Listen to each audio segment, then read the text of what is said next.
It's the 4th of July, and after a year away from the tradition of Orleans versus Chatham on Independence Day, we return here at Eldridge Park. I'm Carlo Jimenez alongside my broadcast partner Gareth Kwok, bringing you this storied rivalry on the Orleans Firebirds broadcast network.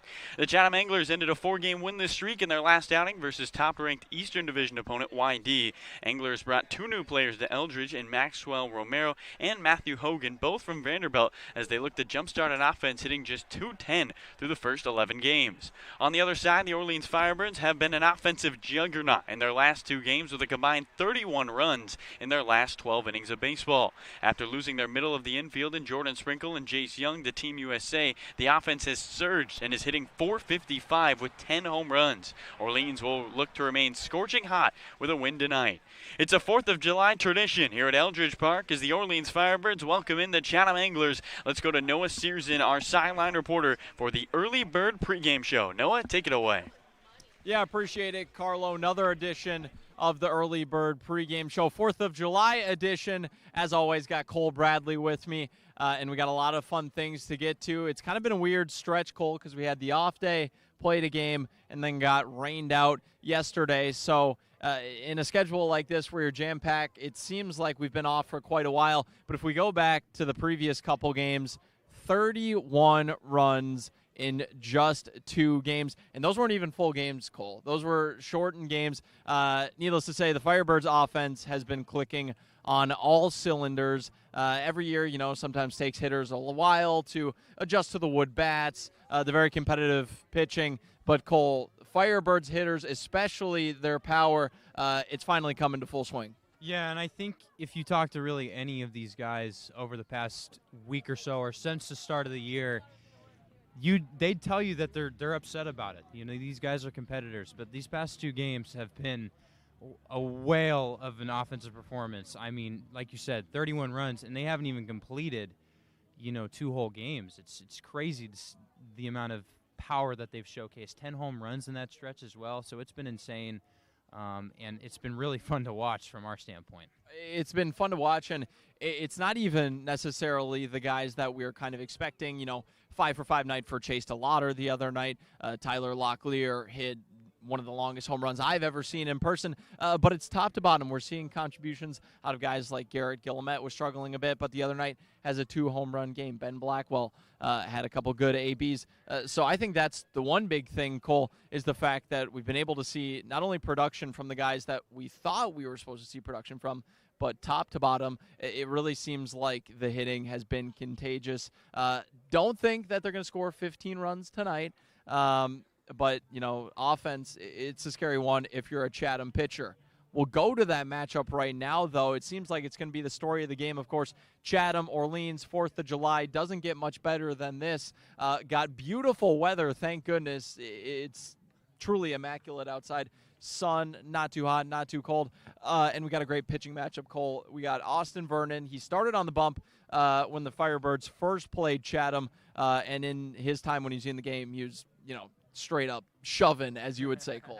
Yeah, he was cruising, and I think the key for him in that game was he was working really, really fast. I know both from Noah and I's standpoint during that game, he was on the rubber immediately after he threw the baseball. And he was pumping in strike 1, strike 2, getting ahead of hitters, and it was tough for those Orleans hitters to really string any good at-bats together, and that's part of the reason they lost that night. But seeing him a second straight time, obviously they saw Harrison Cohen second straight time when they faced Katuitt, and we all know how that fared, a 12-run performance. So maybe they'll have a little bit more of that magic again tonight against the guy they've seen a second time. Yeah, I'm glad you brought up the pace because it was so fast. We were literally timing it. Vernon was getting through innings, 2.5, 3 minutes literally in an inning. Crazy pace, so not going to be an easy matchup for the Firebirds. But luckily, they got their ace on the mound. Probably the last time we'll see Jonathan Cannon, assuming he gets drafted in just a week's time. And in his 2 outings, he's pitched 9 1/3 innings of scoreless ball. And Cole, he may not have the plus curveball or plus fastball that, some of these prospects have out here. But what he does have is very good control and a very good presence on the mound. Absolutely. And the one thing that you're going to see from him, if you haven't seen him yet, is that he doesn't get a whole lot of swings and misses in the zone. But what he does get is ground balls, and those ground balls turn into outs. He's letting his defense work behind him, which as a pitcher, that's perfect. You want to stay in games long. You want to go deep into games. You want to have a lot of innings. pitch to contact, and that's exactly what he's been doing so far this year in Orleans, and I think he's going to continue to do that tonight, and that definitely helps compensate for the lack of swing and miss stuff, and that's what he has. Yeah, it's kind of weird because coming into this one, of course, Firebirds offense on fire, but it seems like the big storyline could be the starting pitchers. Will be interesting to see how that unravels. We'll send it back to Carlo and Gareth in just a short bit's time for the national anthem. But before we do that, Cole and I, we've got some keys. There's some great ones. I know I have a 4th of July edition one, but I'll toss it to you first, Cole. You know, if the Firebirds want to win this one, what's your key to the game? Yeah, I think just going back to Cannon, like you said, this will probably be his last start in a Firebirds uni before he gets drafted. My key is leave a lasting impression. I think Cannon, as a competitor, knows that this is probably the last time he's going to be out on the mound at Eldridge or anywhere here on the Cape. So definitely go out with a bang, show everyone what you're made of, and definitely get a good win here on 4th of July. Go out with a bang, Cole. You know what else bangs? Fireworks. And that's my key to this one. Let's see some fireworks. The last couple games, it's been a home run barrage. And when you got, 310 to left field, 314 to right field, I think we're going to see some more today. Wind's not blown in. I know that was a huge detriment to the Firebirds in the past, but it seems like a perfect day for the balls to fly out the yard. So guys like Chase and Tyler, of course, but even, Jared McKenzie hasn't hit a home run yet, somebody who has a decent amount of power. Peyton, when he hit his grand slam, he honestly seemed quite shocked. So I think everybody in the lineup today has the power, and I think if the Firebirds want to win, they've kind of lived or died by the home run ball thus far. So let's see some fireworks. Let's show all these fans that are out here tonight some 4th of July fireworks in this one. Those are our keys to this game. Once again, Cole Bradley, Noah Sears, an early bird pregame show. It was a fun one. It's going to be a fun game with beautiful weather, and you can follow us on Twitter, of course, at Orleans Firebirds. Cole, where can we find you? At Cole Bradley 01. That's my all right. Got to get the plugs in at N Sears, and we'll have full coverage of this one. But without further ado, it's time to send it back to the booth.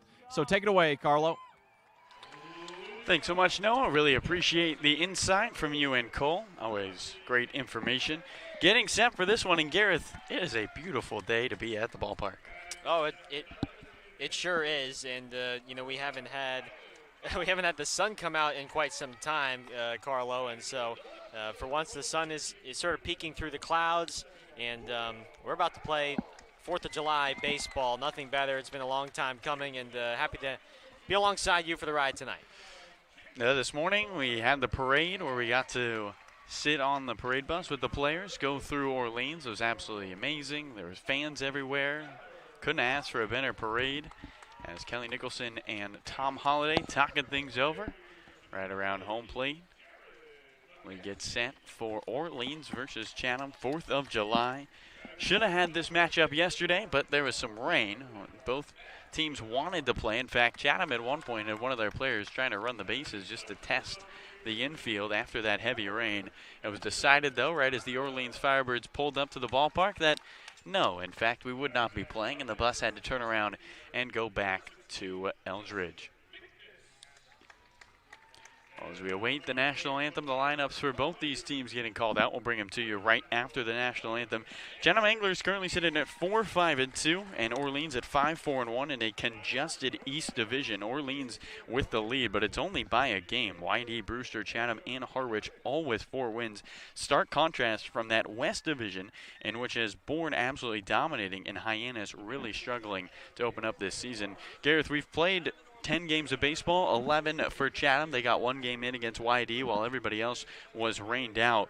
And it's been kind of on and off, not a lot of consistency besides how good Bourne has been and how much Hyannis has struggled. Otherwise, everyone else sitting pretty much around 500. Yeah, absolutely. And certainly that game against Bourne, when the Braves come in on Tuesday here to Eldridge, that game I think certainly a mark on the calendar there for Orleans. That's going to be a game that I think for many fans, they're hoping that Bourne maybe stays undefeated and that Orleans can get the opportunity to snap their streak. But you got to give Bourne credit for what they've done. They've put together a real solid lineup. Everybody's doing their part, getting on base, timely hitting, and they're pitching one of the top 2, top 3 in the league right now with what they have. So it's a roster that is very complete. It's well-rounded. It's a lot of guys that can do a lot of things. And right now they are putting all the pieces together. And but Orleans, that's what they've been doing as well for most of the part these last couple of games with the offensive output. So now let's go to our national anthem here at Eldridge Park.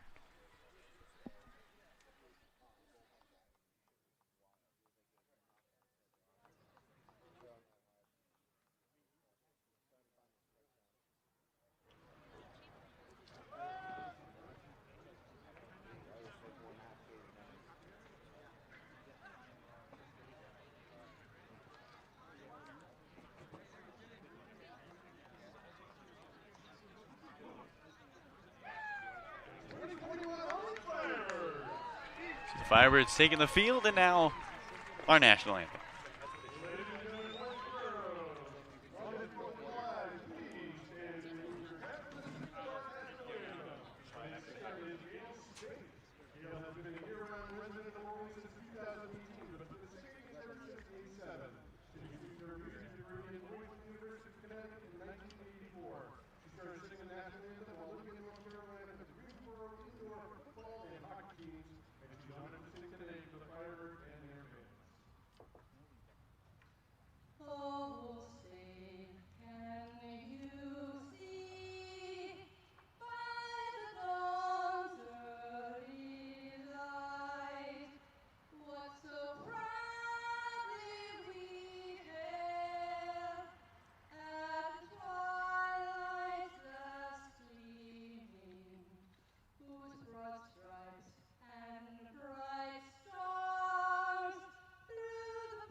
An absolutely beautiful rendition of our national anthem as the Chatham Anglers and the Orleans Firebirds get set for July 4th baseball, a 63-degree Sunday night, and an absolutely gorgeous one at Miss Eldridge. Let's get to the starting lineups for the Chatham Anglers, formerly known as the Chatham A's, who will come to Eldridge for the first time this season. It will start with Jake DeLeo, the center fielder out of Georgia Tech. Matt Hogan, one of the two of the new Vanderbilt guys who will play right today, and he'll bat in second in the lineup. Loudon Miller Green out of Oklahoma State, the sophomore in the third spot.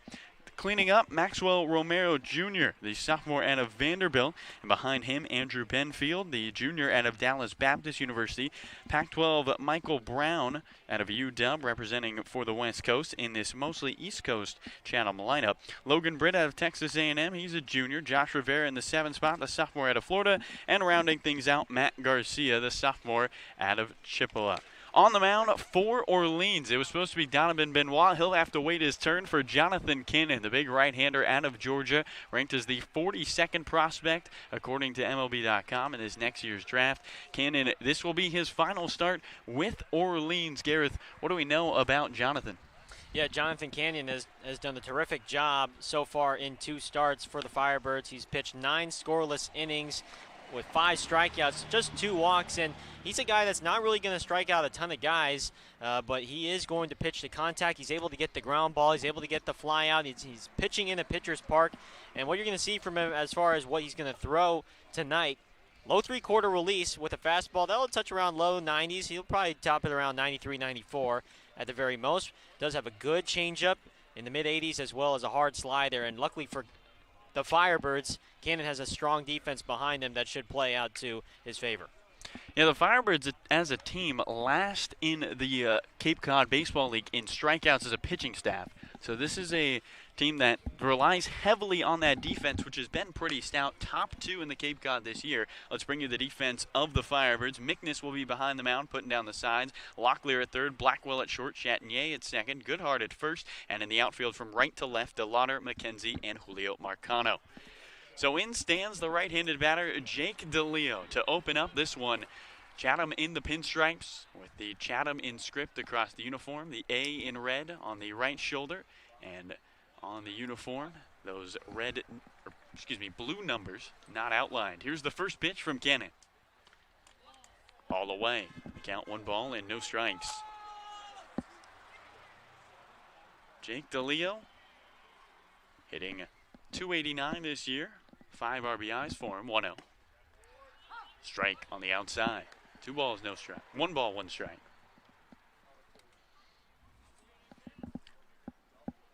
Has 1 for 4 in his last game with a double. 1-1. Strike 2 on the outside edge. 1 ball and 2 strikes. DeLeo had one of his best games a couple of days ago against Brewster. Was 3 for 4. Highly ranked prospect out of Connecticut. Was a middle of the lineup guy for the Yellow Jackets. Time is called by DeLeo. Sun peeking out from outside the clouds down the right field line. Picturesque here at Eldridge. No wind. It's a beautiful day. 1-2. Off the outside, 2 balls, 2 strikes. Little July 4th touch. The backside of the dirt behind home plate with red, white, and blue striping. 2-2. Swinging a slowly rolled ground ball to short. Blackwell, the shortstop, charges, picks it up, throws to first in time. Jake DeLeo is retired. And up comes Matt Hogan with the bases empty and 1 away, just getting going in the top of the first.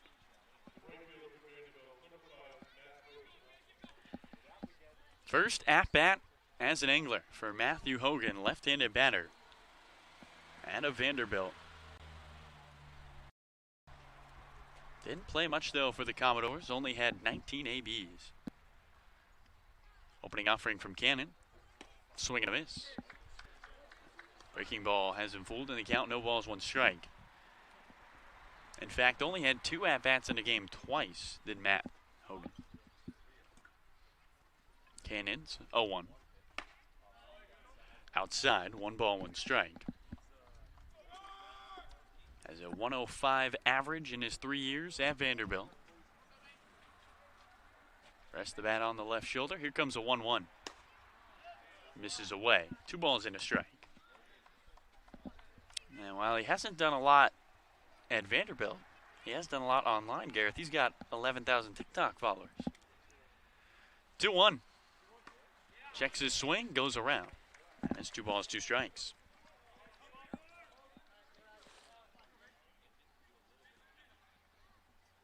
Out of high school, was a highly ranked prospect. In fact, New York's top outfielder, according to Perfect Game. 2-2 to the plate. And he swings and chops 1 foul down the right field line. And we'll try again. 2 balls, 2 strikes.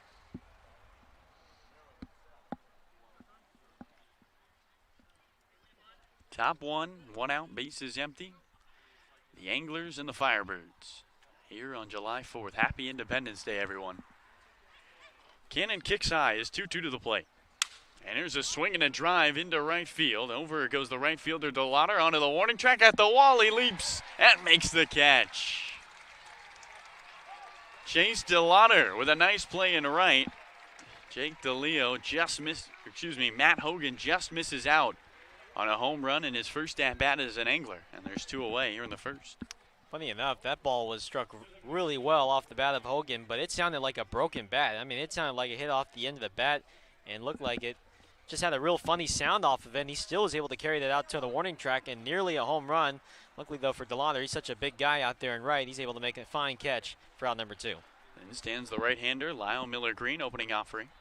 Strike, nicks the outside part of the plate. No balls, 1 strike. Top 1, 2 outs, bases empty. Orleans and Chatham, second time these two teams are facing off this year.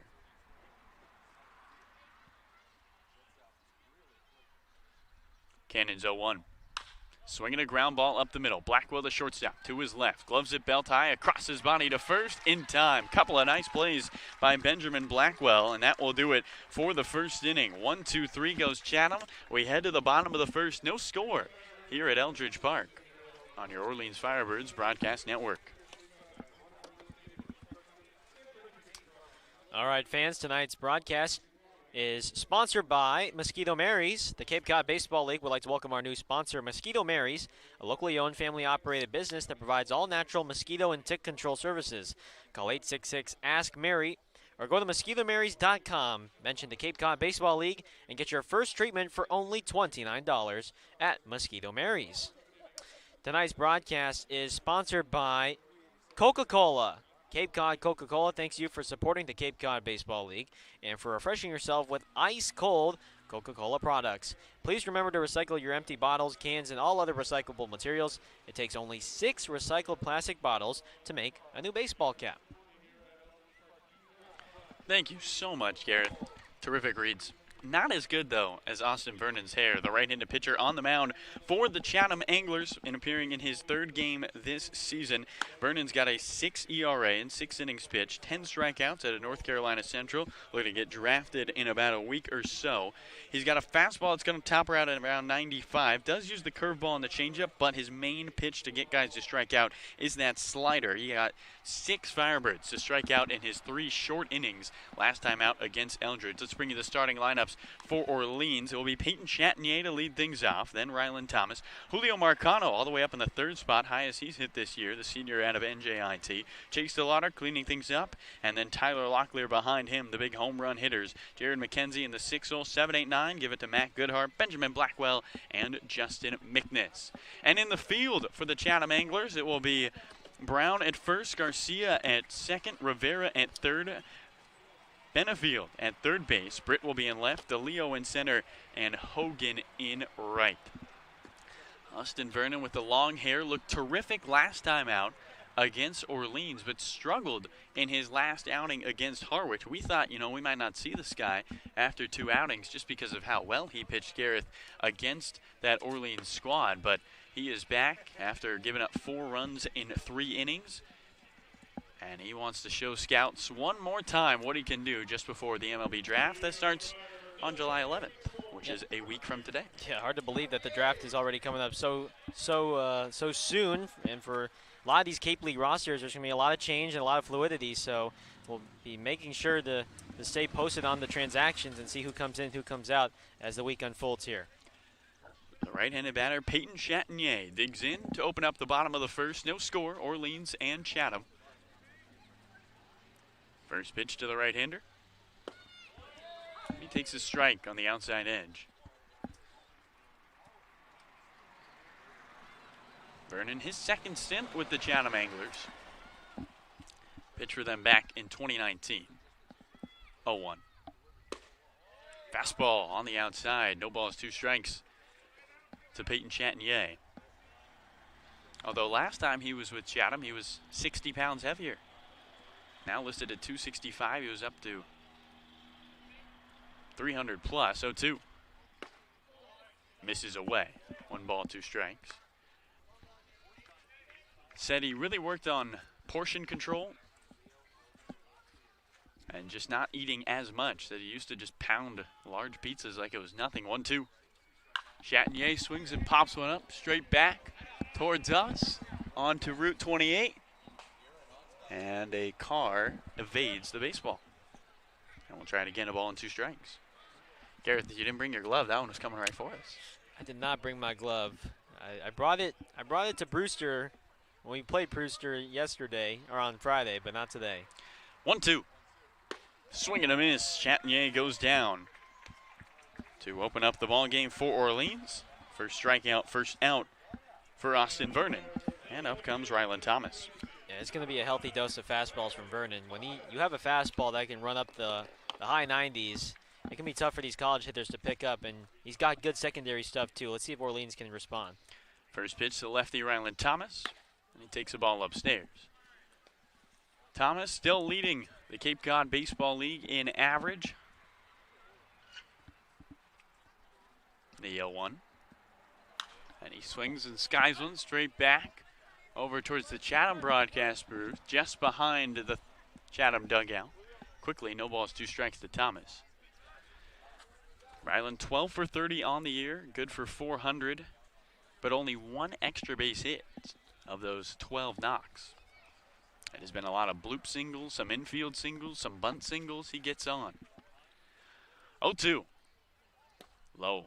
Thomas lays off the breaking ball. The count, 1 ball, 2 strikes. Shadows starting to fall across Eldridge down the right field line. Vernon working quickly, 1-2. Thomas swings and ropes one into right center field. This ball gets down. Ryland Thomas around first on his way to second. Picked up by the right fielder Hogan. His throw in is all the way to third base. And it's a double for Ryland Thomas, his 2nd extra base hit of the season. And the Firebirds have a runner in scoring position. Got a high fastball, and he just wraps that one in the right center field. I love Ryland Thomas' swing. It's a nice flat swing. It caters to line drives, and that's what he does. He finds the gaps. He finds the holes in the defense. He's not going to have that home run power.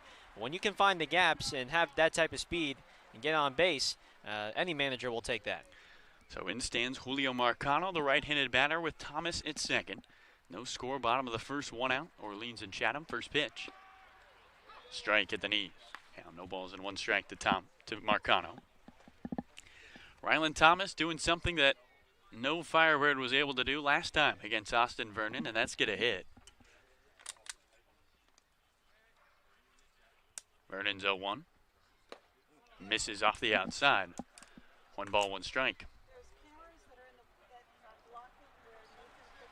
Now Ryland a double after the Chatinier strikeout, and Orleans trying to draw first blood here on July 4th. A beautiful Sunday night at Eldridge Park. 1-1. Way high. 2 balls and a strike. Julio Marcano, last game came on June 30th. He hasn't been in the lineup for a while. Was 1 for 3 with a home run against Katuitt. Vernon looks at Thomas, looks on, takes another look at Thomas. 2-1. Away, and a hitter's count to Julio Marcano. 3 balls, 1 strike. Marcano also a draft eligible player, most likely his last week with Orleans, if he hears his name called. 3-1, and he fouls it straight back. The count runs full to Marcano. 3 balls, 2 strikes. Wind blowing slightly out to left, sun setting down the right field line, and the hill is packed on Independence Day in Orleans. 3-2. Marcano fouls one straight back for a souvenir. And we'll try it again. 3 balls, 2 strikes. Thomas a double to right. He leads at second base. 1 out, bottom of the first. No score between Orleans and Chatham. Anglers winning the first matchup 6-4 with Austin Vernon on the mound, who did not give up a hit. Orleans with already a hit. Now can they get a run off the right-handed pitcher? 3-2 to Marcano. Swing and a miss. He waves at a breaking ball and strikes out. And there's 2 away in the bottom of the first. That's a big out for Austin Vernon. A battle there with Marcano. And up comes Chase DeLauder with a runner in scoring position and 2 away in a scoreless game in the bottom of the first.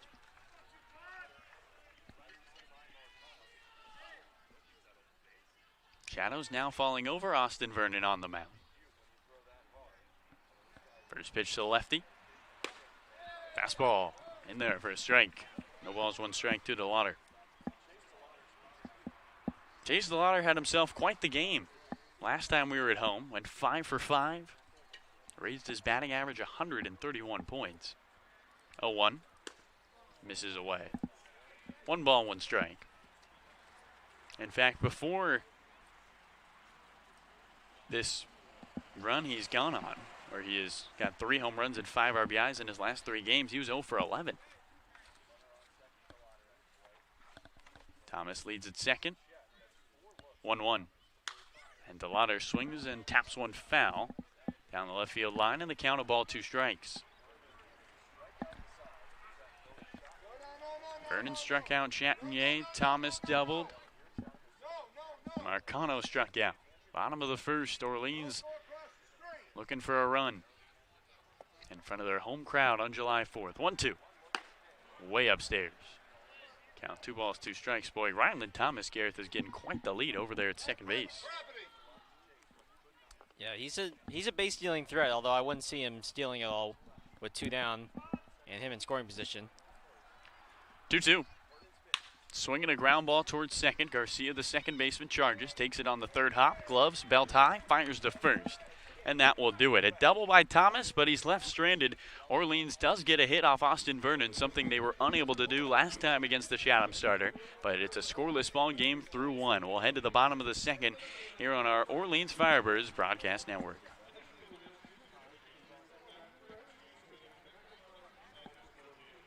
All right, on this edition of the Firebirds Alumni Update, we are taking a look at 2015 Firebird Brian Reynolds out of Vanderbilt University. Brian played in 27 games for Orleans and hit .327 with 9 runs batted in on the Cape. Brian is now with the Pittsburgh Pirates after being drafted by the San Francisco Giants in 2016, where he had a fantastic month of June. He hit .376 with 7 home runs and 22 runs batted in. And in his 3rd big league season, he's having his best year yet with a .310 average, 15 home runs, and 46 runs batted in. He's the best player on the Pirates. And that's our Firebirds Alumni Update. Brian Reynolds at the Vanderbilt 2015 Firebird. Thanks so much, Gareth. Really appreciate it. Always nice to learn what our former Firebirds are up to. Some of them wore a uniform that said Cardinal, but it's all the same. Still 63 degrees here in Orleans. A beautiful Sunday night of baseball, July 4th. Chatham and Orleans, this storied rivalry since 2009, as far back as point streak our stat site goes. These two teams are 5-5 in the July 4th matchup. They didn't play in 2014 because of rain, and they didn't play last year because of COVID. Left-hander batter Maxwell Romero Jr. looks towards Jonathan Cannon to open up the top of the second. First pitch. And he fouls one straight back. Over towards our camera guy, Mike Roper, looking through his photos. Mike unfazed, though, didn't even look up. Count no balls, 1 strike to Romero. This is his first at-bat as an angler. 0-1. Misses away. And it's 1 ball, 1 strike. Romero only had 50 at-bats at Vanderbilt as a sophomore. Reportedly, he is in the transfer portal, getting ready to leave. Find somewhere where he can make an immediate impact. 1-1. Swing and a miss. 1 ball, 2 strikes. Wind blowing slightly out to left. A sea of foldable chairs down the hill. Fans still piling in. 1-2. Romero swings and loops one into left center field. Going back to shortstop Blackwell. Coming in the left fielder Marcano. And he makes the catch for out number 1. So Romero retired. And up comes Andrew Benefield. Top of the second. No score. Orleans and Chatham. Anglers looking for their second win this season against the Firebirds. Won 6-4 last time out at Veterans Field. Benfield looks towards Cannon. The pitch. Strike on the outside edge. And the count, no balls, 1 strike. Andrew Benefield struggled last time out against YD on July 2nd. Was 0 for 3. Struck out twice. 0-1. Strike at the knees. Count quickly. No balls, 2 strikes. Rising junior out of Dallas Baptist University, who had a terrific NCAA tournament. Went 7 for 25 with 8 RBIs and 3 home runs. 0-2. Swing and a miss, and in 3 pitches, he's retired. First strikeout for Jonathan Cannon. And 5 up, 5 down to open up the ball game. Up comes Michael Brown.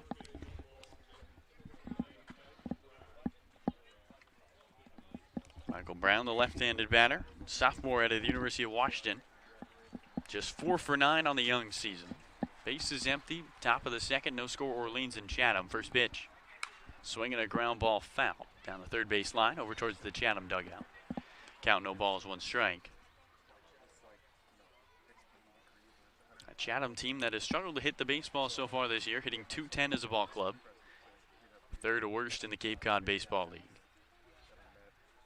Jonathan Cannon's 0-1. Swing and a miss. No balls, 2 strikes quickly. And Cannon, who's got a knock against him for not striking out a lot of guys, has had a lot of 0-2 counts so far today, Gareth. Yeah, he's able to get ahead, and he's got good secondary stuff with that fastball he can play off of to induce weak contact. Cannon peeking over the top of the glove, puts it behind his head. Kicks 0-2. Swinging a ground ball first base side. Backhanded by the first baseman, Goodhart. He underhand flips to the covering Cannon, and that will do it. 6 up, 6 down to open up the ball game. We'll head to the bottom of the second between Orleans and Chatham. No score here at Eldridge Park.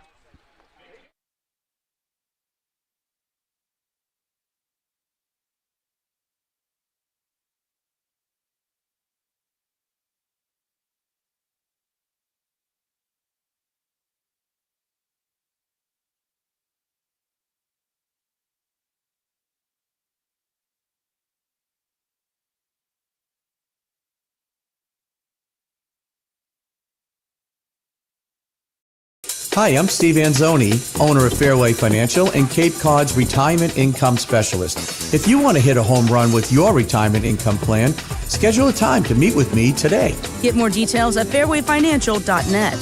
That's fairwayfinancial.net.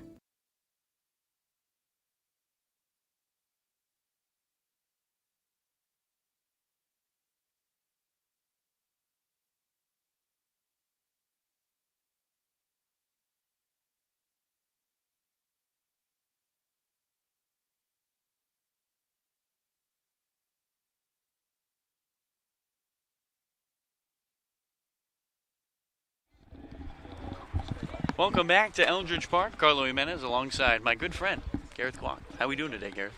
You know, we're having ourselves a great 4th of July. Had ourselves a fantastic time at the parade earlier this morning in downtown Orleans, and it was a great crowd. I mean, it was probably one of the bigger crowds I've seen for a parade, and I mean, reasonably so, understandably so, given the circumstances and everyone that we did not have a parade last year. So it was definitely enjoyable for us to be a part of and for the whole team to be a part of this morning. It was a fantastic morning to be an Orleans Firebirds faithful. Bottom of the second, Chatham and Orleans here on July 4th as Tyler Locklear, the right-handed batter, digs in to face Austin Vernon, opening offering. Misses away. 1 ball, no strikes. Speaking of 4th of July, Tyler Locklear put on a fireworks show last time out, 1-0. Taps one straight back. And the count 1 ball, 1 strike. Had 2 home runs into left field. 1-1. Misses away. Check swing, and he did not go, says first base umpire Patrick Sparky Burns. And the count 2 balls, 1 strike. Vernon working quickly, 2-1. And Locklear swings and lines one into left, right towards the left fielder, Britt, who makes the catch, and there's 1 away. That one hard hit baseball, but finding the glove of Britt. Although when you hit it hard, you know, talking to some of the guys around the team, hard contact is a half win, if there was such a thing. It means you're still swinging the bat well.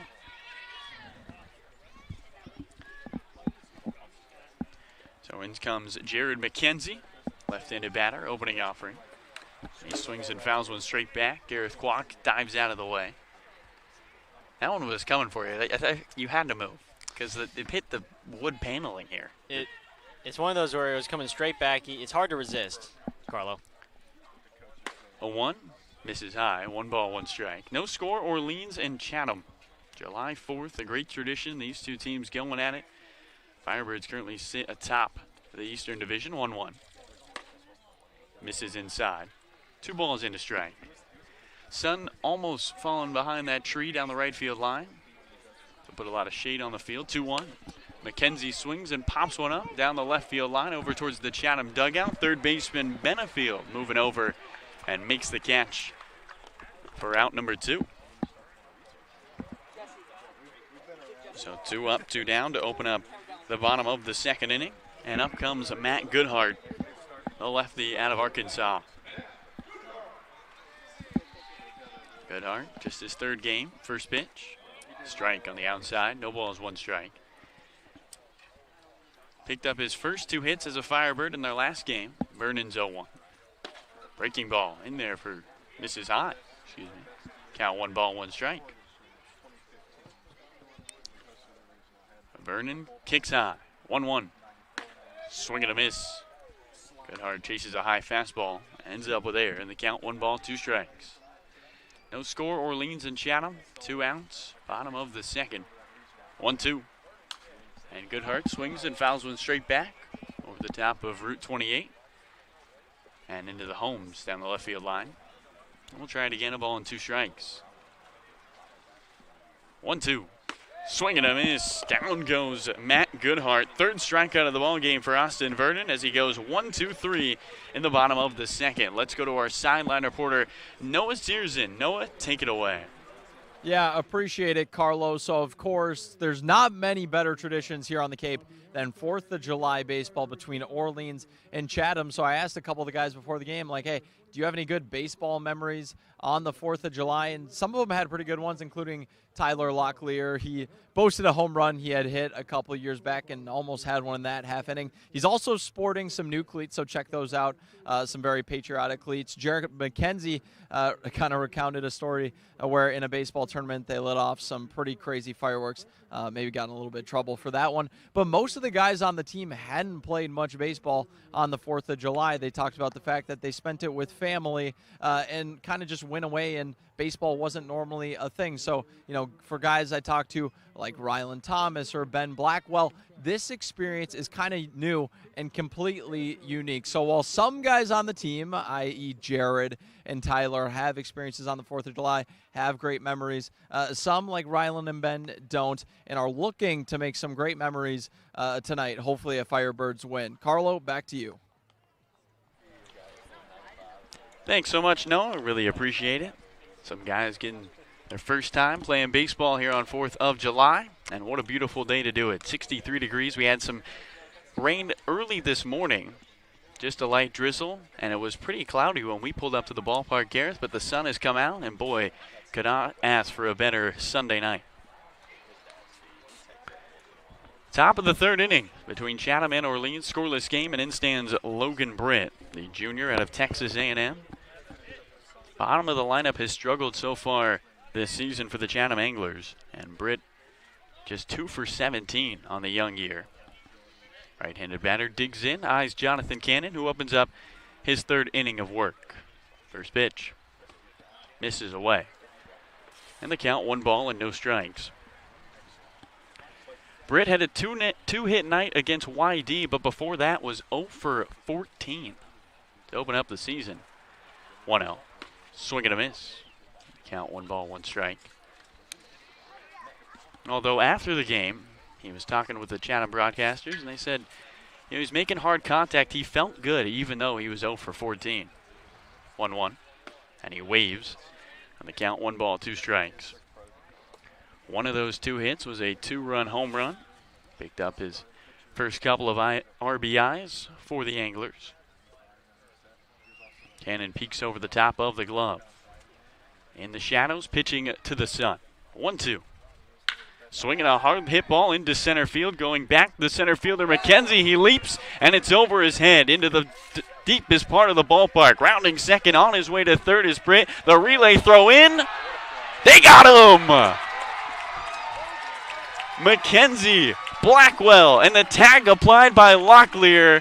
And a triple taken away from Logan Britt to open up the top of the 3rd.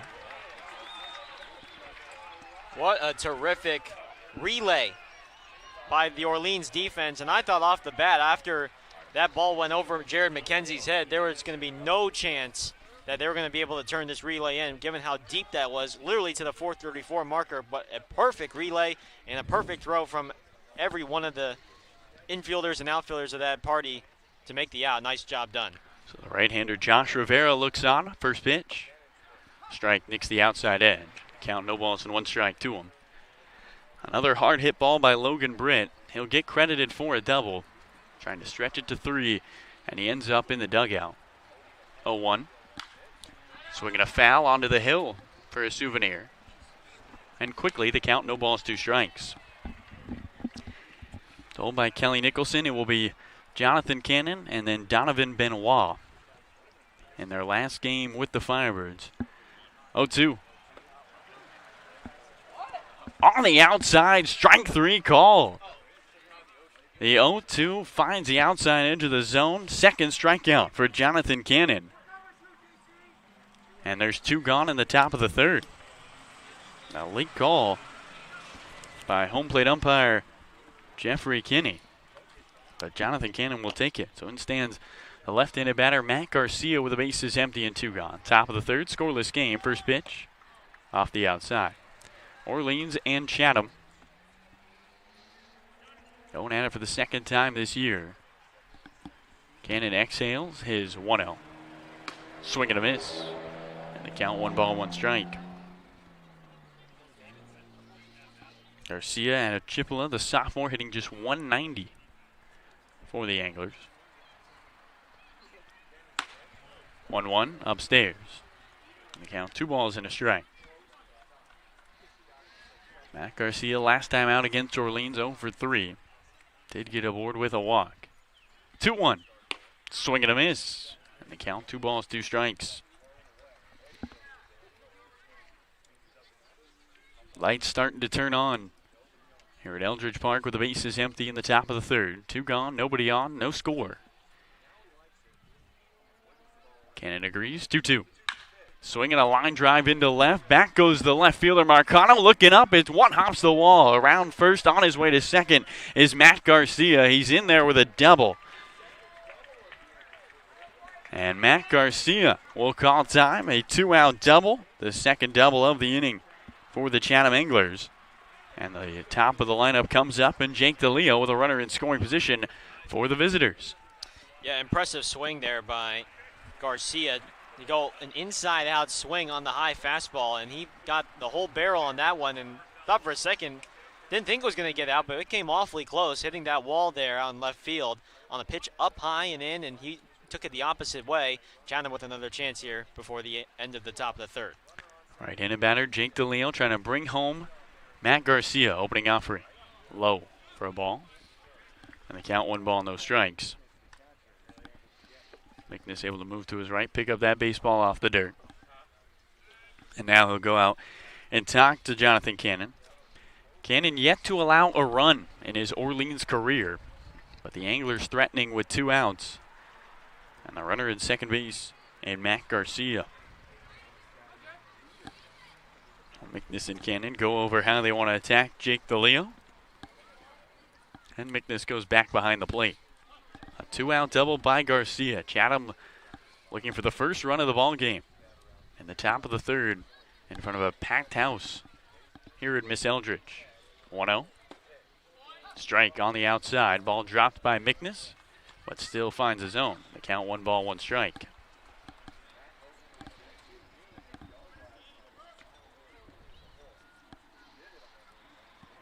DeLeo looks towards Cannon. Ball behind his right hip as he eyes McNiss, gets the sign he wants. Looks at Garcia twice, 1-1.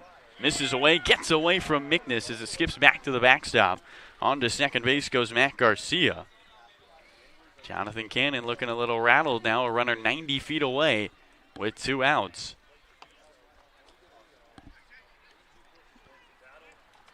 Top of the 3rd inning. And Chatham looking to draw first blood.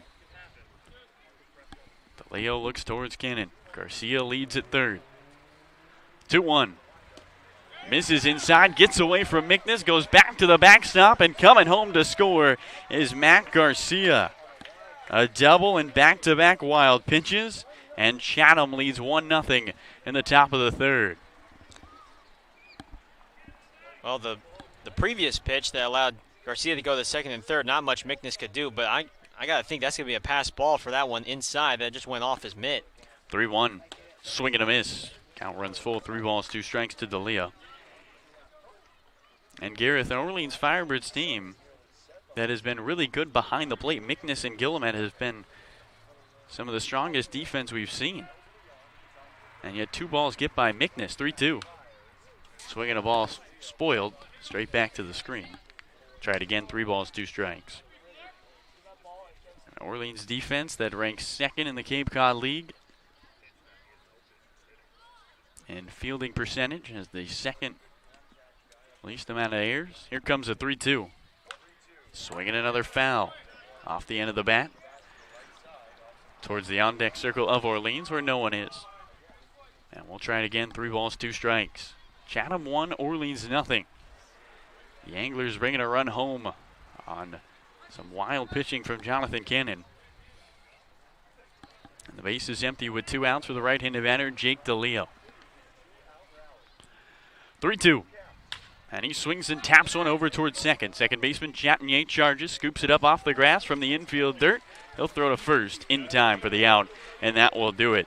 2 hits, 1 run comes home, and Chatham has a 1-0 lead as we head to the bottom of the 3rd inning here at Orleans. It's Anglers 1, Firebirds nothing, midway through 3. All right, let's now take a look at what's going on around the Cape with our score update here in the Cape Cod Baseball League. Harwich on the road against Brewster from Stony Brook Field, and it says bottom of the 9th on their point streak, but Brewster, the home team, 7-0 leads, so Brewster has won that game by a final score of 7-0. From Arnie Allen Diamond in Falmouth, Katuitt leading 4-1 over the Commodores in the bottom of the 6th. From McKeon Park in Hyannis, YD 1, Hyannis 1, they're in the top of the 6th. And meanwhile, from Spillane Field in Wareham, it's Bourne nothing, Wareham nothing. They're in the last of the 4th there.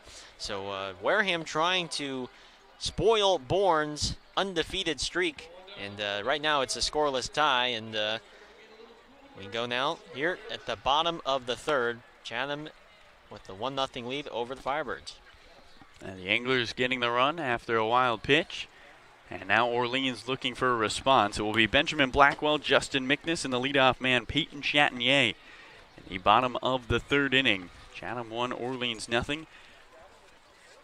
Benjamin Blackwell, the shortstop, started the season 0 for 9, but is currently rocking a 3-game hitting streak, and he'll look to make it 4 as he strolls to the batter's box.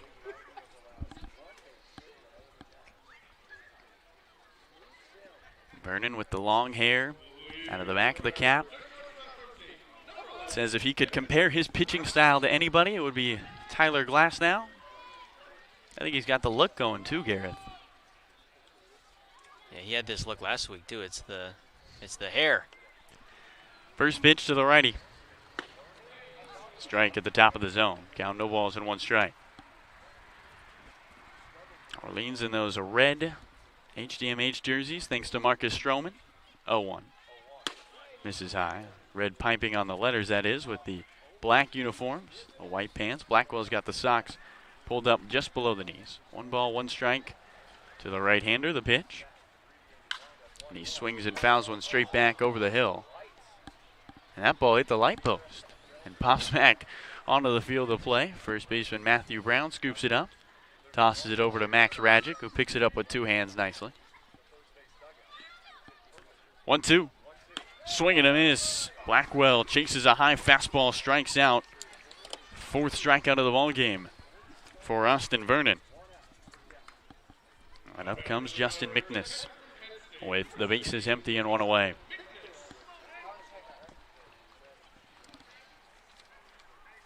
Chatham 1, Orleans nothing. Bottom of the 3rd. First pitch to the left-handed batter. And he takes a strike on the outside. Count, no balls and 1 strike. Justin Mickness, 2 hits in his last game. 0-1. Misses inside. Count, 1 ball, 1 strike. After having 2 hits in his previous 4 games. Picked up an RBI against Katuitt. 1-1. Upstairs in the count, 1 ball, 2 strikes.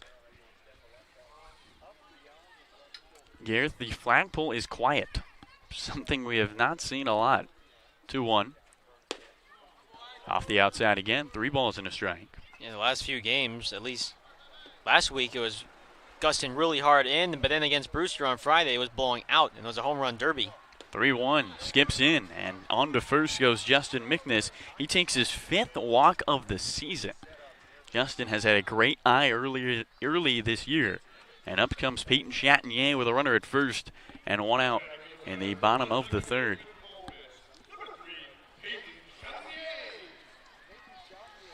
Chatinier, who's been a bolt of energy into this Orleans lineup ever since he has entered as the leadoff man. They have looked like a different team, hitting .455 with him in the leadoff spot in their last 2 games. McNiss leads at first. And a throw down to first. And back with a head first slide is Justin McNiss. Vernon thrown down to first. McNiss has attempted a stolen base this year. He did get caught. Stole all of 1 base last year with Kent State. The pitch to Chatinier. Low. Let me count. 1 ball, no strikes. Chatham 1, Orleans nothing. Bottom of the 3rd. A 1-out walk to Justin McNiss. And the top of the lineup trying to take advantage as Peyton Chatinier eyes Austin Vernon. 1-0. High. Fastball upstairs. The count, 2 balls and no strikes. Well, Eldridge has been engulfed in shadows for the most part. Out and left, Logan Britt still in the sun.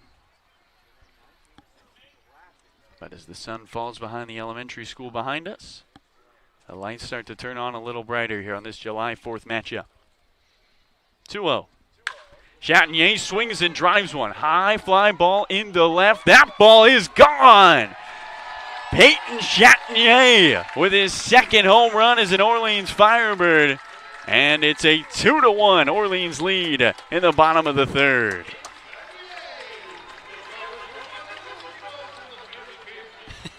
Remember, you were mentioning a couple minutes ago, this team has looked completely different with Peyton Chatinier in the starting lineup at that top of the order spot. And I think what's surprising is the power. A big-time home run. He got a challenge fastball right over the middle of the plate, and he launches it over the left field fence. First pitch to lefty Rylan Thomas. He swings and pops one up over onto Route 28. Count, no balls, 1 strike. So an Orleans team that got 9 up, 9 down against Austin Vernon last time, up 0-1, misses high. Were unable to get a hit against Vernon, and they have 2 runs here in the bottom of the 3rd. 1-1. Thomas slaps one foul straight back. Rylan Thomas doubled back in the 1st inning, his first hit of the night. 1-2. And he swings and taps one towards second, waiting for it. The second baseman, Garcia, picks it up off the dirt and goes to first. And there's the 2nd out of the 3rd inning. A walk by McNiss, a 2-run home run by Chatinier. And the Orleans Firebirds lead the Chatham Anglers 2-1. 2 outs and the base is empty in the bottom of the 3rd, and it will be up to Julio Marcano to try to keep this 3rd inning alive.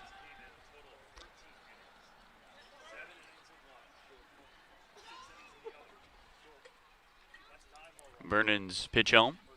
Marcano swings and slaps one up the middle into center field. DeLeo starts with 1 step forward and then makes the catch.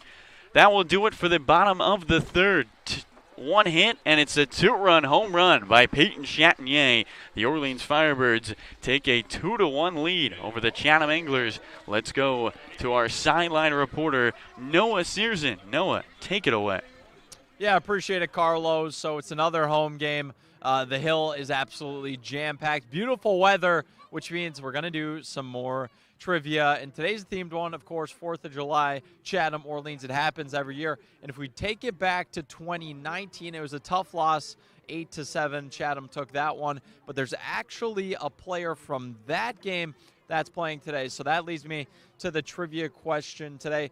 Which Firebird player who's in the starting lineup today also started in that game in 2019? We'll get that tweet up on Twitter. You can tweet at us at Orleans Firebirds. And again, which player that started in the Chatham Orleans 4th of July game in 2019, is also in the lineup today. Get your guesses in, and if you're first, you can be mentioned in the broadcast. But before we do that, we got a lot more game left, so I'll send it back to Gareth, who's got innings 4, 5, and 6. Gareth, take it away.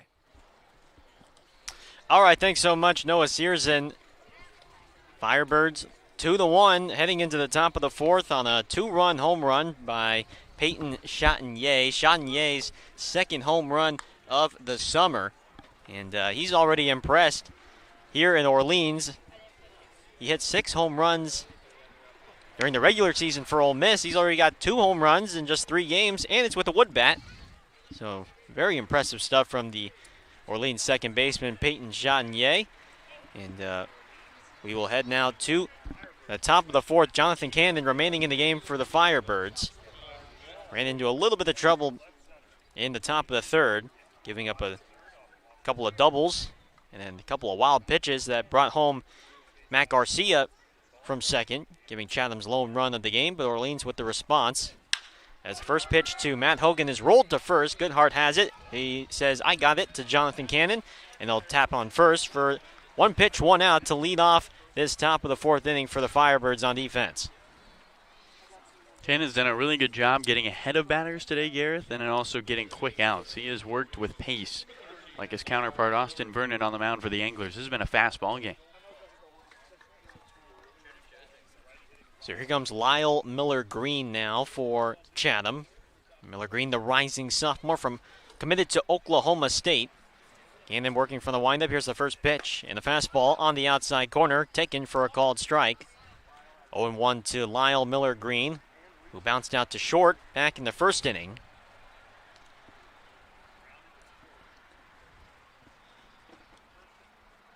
Cannon shakes off Mickness once. Now likes what he gets. Here's the 0-1. Breaking ball, top to third. Locklear gets it belt high. Throw across the diamond in time for out number 2. So Jonathan Cannon efficient already here in this 4th inning. Just 3 pitches into this top of the 4th, and he already has 2 outs. That's what Jonathan Cannon does, folks. He pitches to contact. He's not going to blow you away with the strikeouts. He certainly can get them from time to time, but he's got a good defense behind him, and he wants that defense to help him out and get him through these innings. As here's Romero Jr. now. First pitch. Maxwell Romero Jr. tops it foul toward the first base side, out of play. 0-1 to the rising sophomore from Vanderbilt. However, according to Robbie Weinstein, the 24/7 sports reporter for Vanderbilt, Romero is reportedly in the transfer portal. The 0-1 pitch is in the dirt, blocked by Justin Mickness, the catcher. Count even at 1. Romero, who has good power from that left side. He hit .300 with 4 homers and 14 runs batted in for Vandy. 1-1 pitch is outside. 2-1 now to Romero Jr. Romero lined out to left field back in the 2nd inning.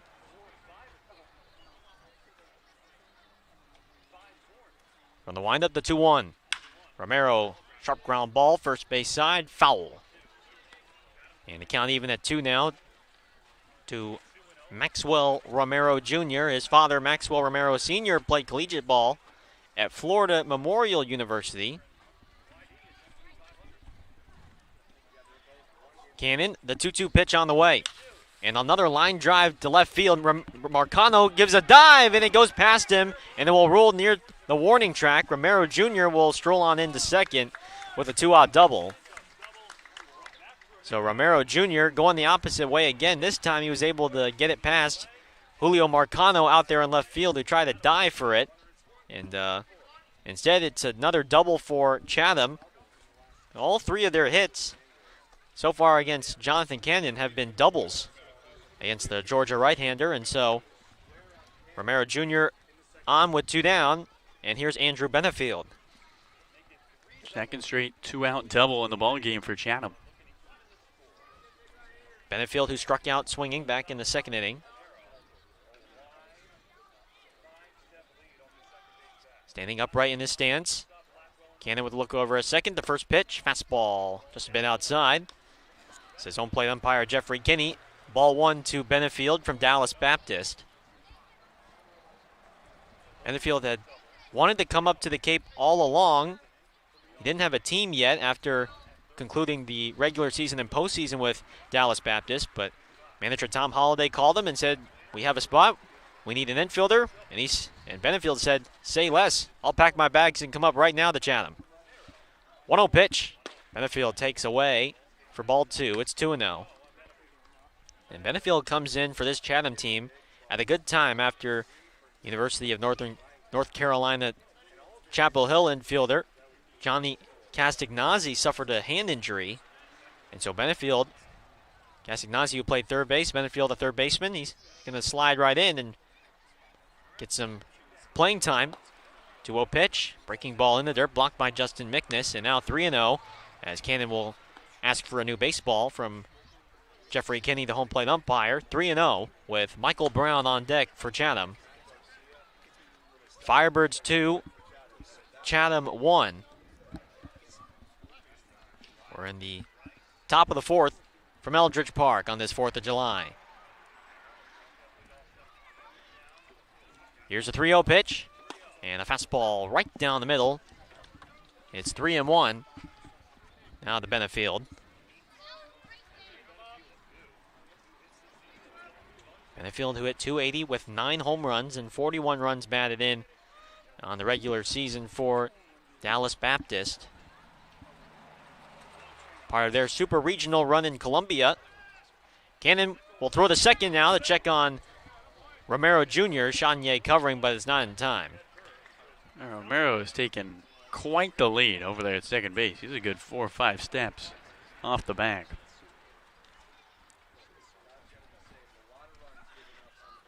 3-1 to Andrew Benefield. Cannon at the belt. Couple looks over at second. Deals. Breaking ball is up high, taken for ball 4. A close pitch from Jonathan Cannon, but it was just a bit upstairs. And now 2 runners are on here with 2 gone here in the top of the 4th. And here comes the left-hand hitting Michael Brown as pitching coach Matt Troop will ask for time and now come out to the mound to talk with Cannon. Yeah, this will most likely be the last inning of work for Jonathan Cannon. Donovan Benoit is getting warm in that dugout of bullpen of Orleans. Those two could go all the way today, Gareth. It could just be a 2-pitcher night, something we haven't seen this year for Orleans, but Cannon needs one more out here in the 4th. The whole infield converging on with Jonathan Cannon, and like we've talked about before, previously in the broadcast, Cannon, who is eligible for the draft, which begins next Sunday, next week. The MLB draft. And Cannon is supposed to be a high pick, a mid-round pick. And they're wishing him the best of luck after Orleans. First pitch to Michael Brown, lined toward manager Kelly Nicholson. Watch out there, Skip. He's luckily protected out there with the netting. Strike 1 to Michael Brown. Brown, who grounded out to first back in the 2nd inning. This is his 2nd at bat, trying to even up the score for Chatham or potentially give the Anglers the lead here. Cannon at the belt. 0-1. Swing and a miss. Good changeup from Jonathan Cannon as Brown waves and misses, and it's quickly 0-2 now to the University of Washington first baseman Michael Brown.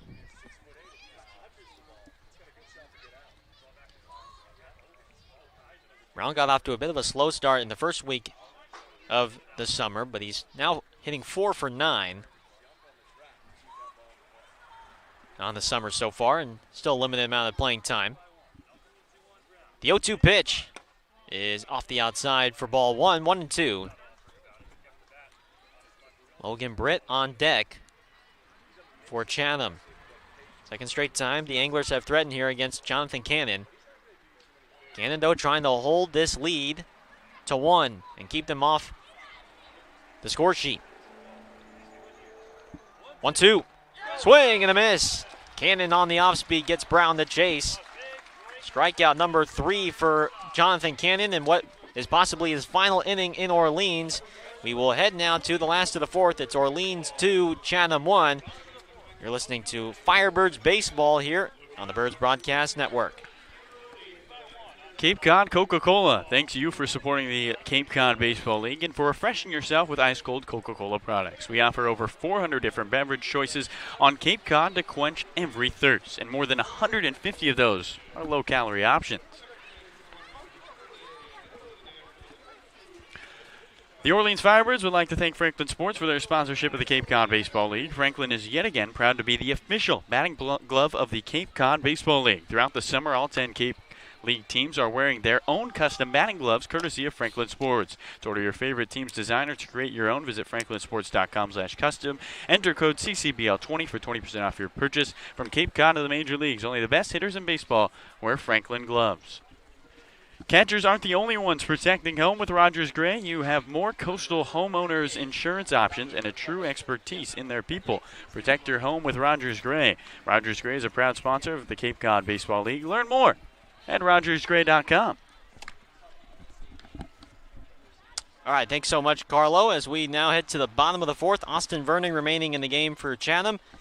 And Orleans will have the middle of the order dude up against the hard-throwing right-hander from UNC Central, Chase DeLauder, Tyler Locklear, and Jared McKenzie, the 4, 5, and 6 hitters. It's the power hitters in the lineup. And Firebirds already using the long ball here in this ball game. A 2-run home run by Peyton Chanier back in the third inning.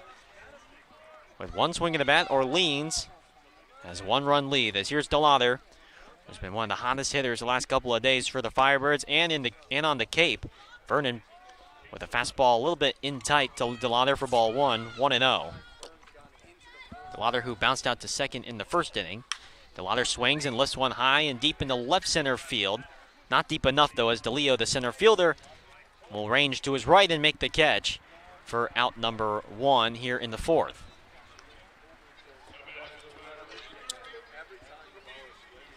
So DeLauder is retired, and now here is his good buddy and another power hitter, Tyler Locklear, up to the plate.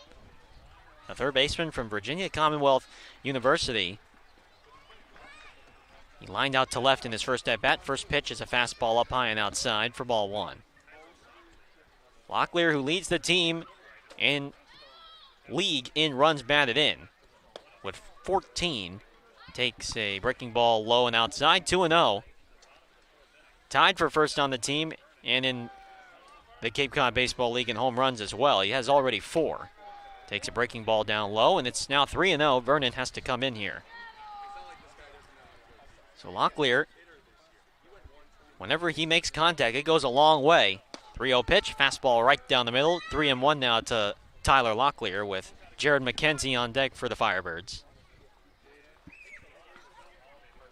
3-1 pitch from Vernon, and a breaking ball, and Locklear, wow, that's as tough of a scene you'll see there as Locklear checks his swing and unable to hold up.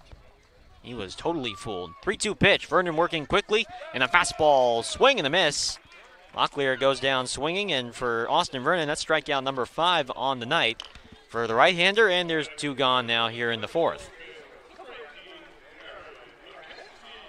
So a nice job by Vernon to come back after initially going down 3-0 to get one of the best power hitters on the Cape. And now Jared McKenzie, left-hand hitter from Baylor. First pitch, up high for ball 1. McKenzie, who popped out to the third baseman Benefield in foul ground in the second inning in his first at-bat. 1-0 pitch. Vernon very high with the breaking ball. 2-0 now. McKenzie, who's starting to find a little bit of a groove at the plate as well. He's got 9 hits and 33 at-bats. 2-0 pitch. Another pop-up. This is going to go out of play toward Route 28 onto the highway there, and so it's now 2-1 to McKenzie. Orleans 2, Chatham 1. We're in the last of the fourth here. From Eldridge Park, sun now beneath the Nauset Regional Middle School as now time is called. Vernon was already almost into his full windup there. Very late call for time. He likes to work quick. He does not want to waste any time. 2-1. Swing and a miss. And McKenzie now down 2-2 now to Vernon. Matt Goodhart on deck from University of Arkansas if McKenzie can get on base. Here's the 2-2 pitch. Fastball very high. Easy take for McKenzie, and the count was full now, 3-2. Vernon used the high fastball against Locklear in his last full count. Let's see what he does here. 3-2 pitch to McKenzie. And the breaking ball low and outside. Check swing. Did he go around? No, says third base umpire Ryan DeMary. And so McKenzie works the walk with 2 gone. And this will bring up now Matt Goodhart with a chance to keep the inning alive and perhaps add another run or two to the scoreboard for the Firebirds. Second walk issued by Austin Vernon tonight. And here's Goodhart. Struck out swinging back in the second in his first at-bat. Vernon with the lob to first. Jared McKenzie. I love the effort by Jared on the headfirst dive, but that ball bounced in. I don't know about the effort by Vernon on that pickoff attempt. There's a harder throw over to first, but McKenzie back to first with a headfirst dive. So there's why he threw that first one as a lob. Still awaiting the first pitch to Matt Goodhart from the University of Arkansas. Vernon, first pitch. Fastball, outside ball 1 to Matt Goodhart.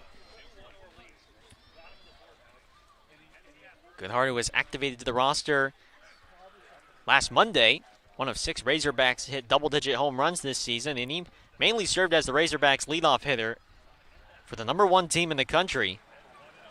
1-0 pitch, and a breaking ball way outside. 2-0 now, as Vernon has been a little bit inconsistent with his control in this inning.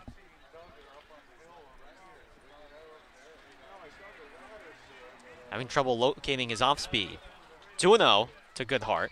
And now a quick over to first. The tag by Brown, not in time. McKenzie back to first with a head first slide.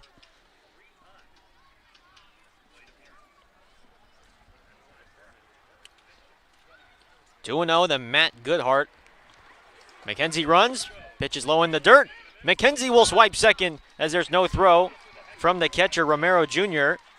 And they're asking if Goodhart swung on the check swing. No, says the field umpire, Ryan DeMary, over there by second. And so it's 3-0 now. McKenzie in scoring position. And Vernon now has to come in against Goodhart. On deck is Benjamin Blackwell for Orleans.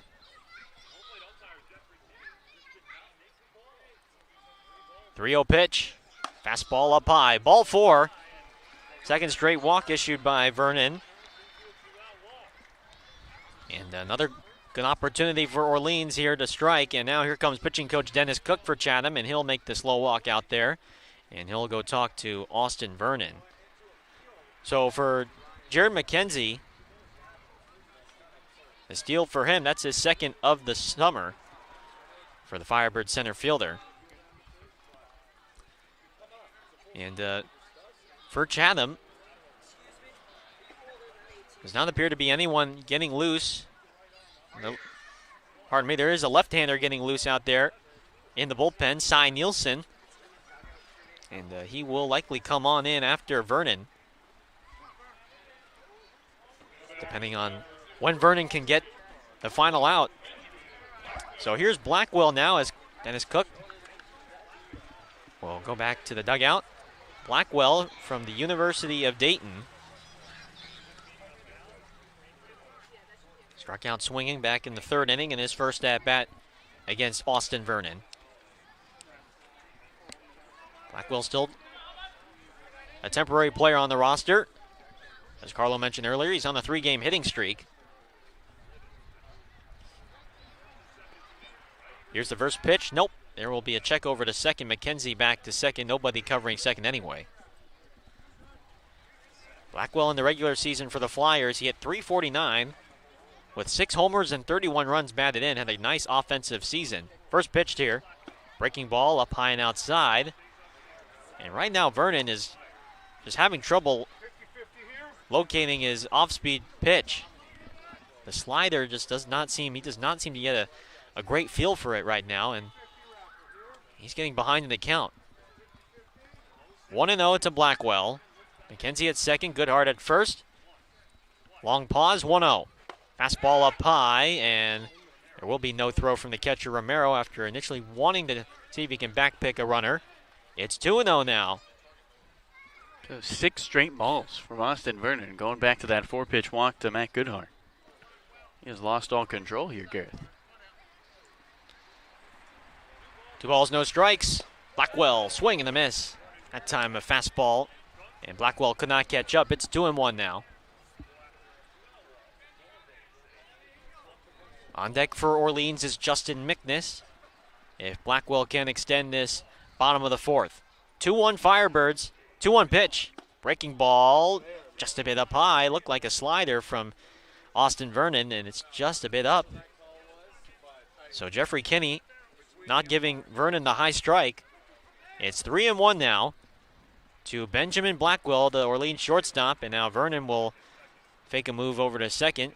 Nobody covering second again. McKenzie with the sizable lead at second, Goodhart at first. The 3-1 pitch to Blackwell. Fastball outside, taken for ball 4. Vernon has his hand out, wondering where that pitch was.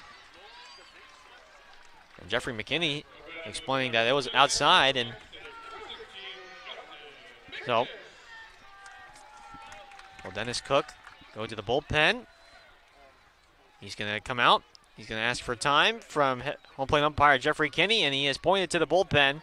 And so that will be it for Austin Vernon. Vernon with 3 straight walks, and he will hand the ball over to Dennis Cook. And what is possibly also the final start for Vernon here on the Cape, like Jonathan Cannon for Orleans. So we'll have ourselves a new pitcher. Vernon will depart here. Bottom 4, bases loaded with 2 down. Justin Mickness coming up to bat. And it will be a lefty-on-lefty matchup. We'll have ourselves a new pitcher when we come back here on the Birds Broadcast Network.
Bases loaded with 2 down here in the last of the 4th for Orleans. Another prime opportunity for the Firebirds to bust it open.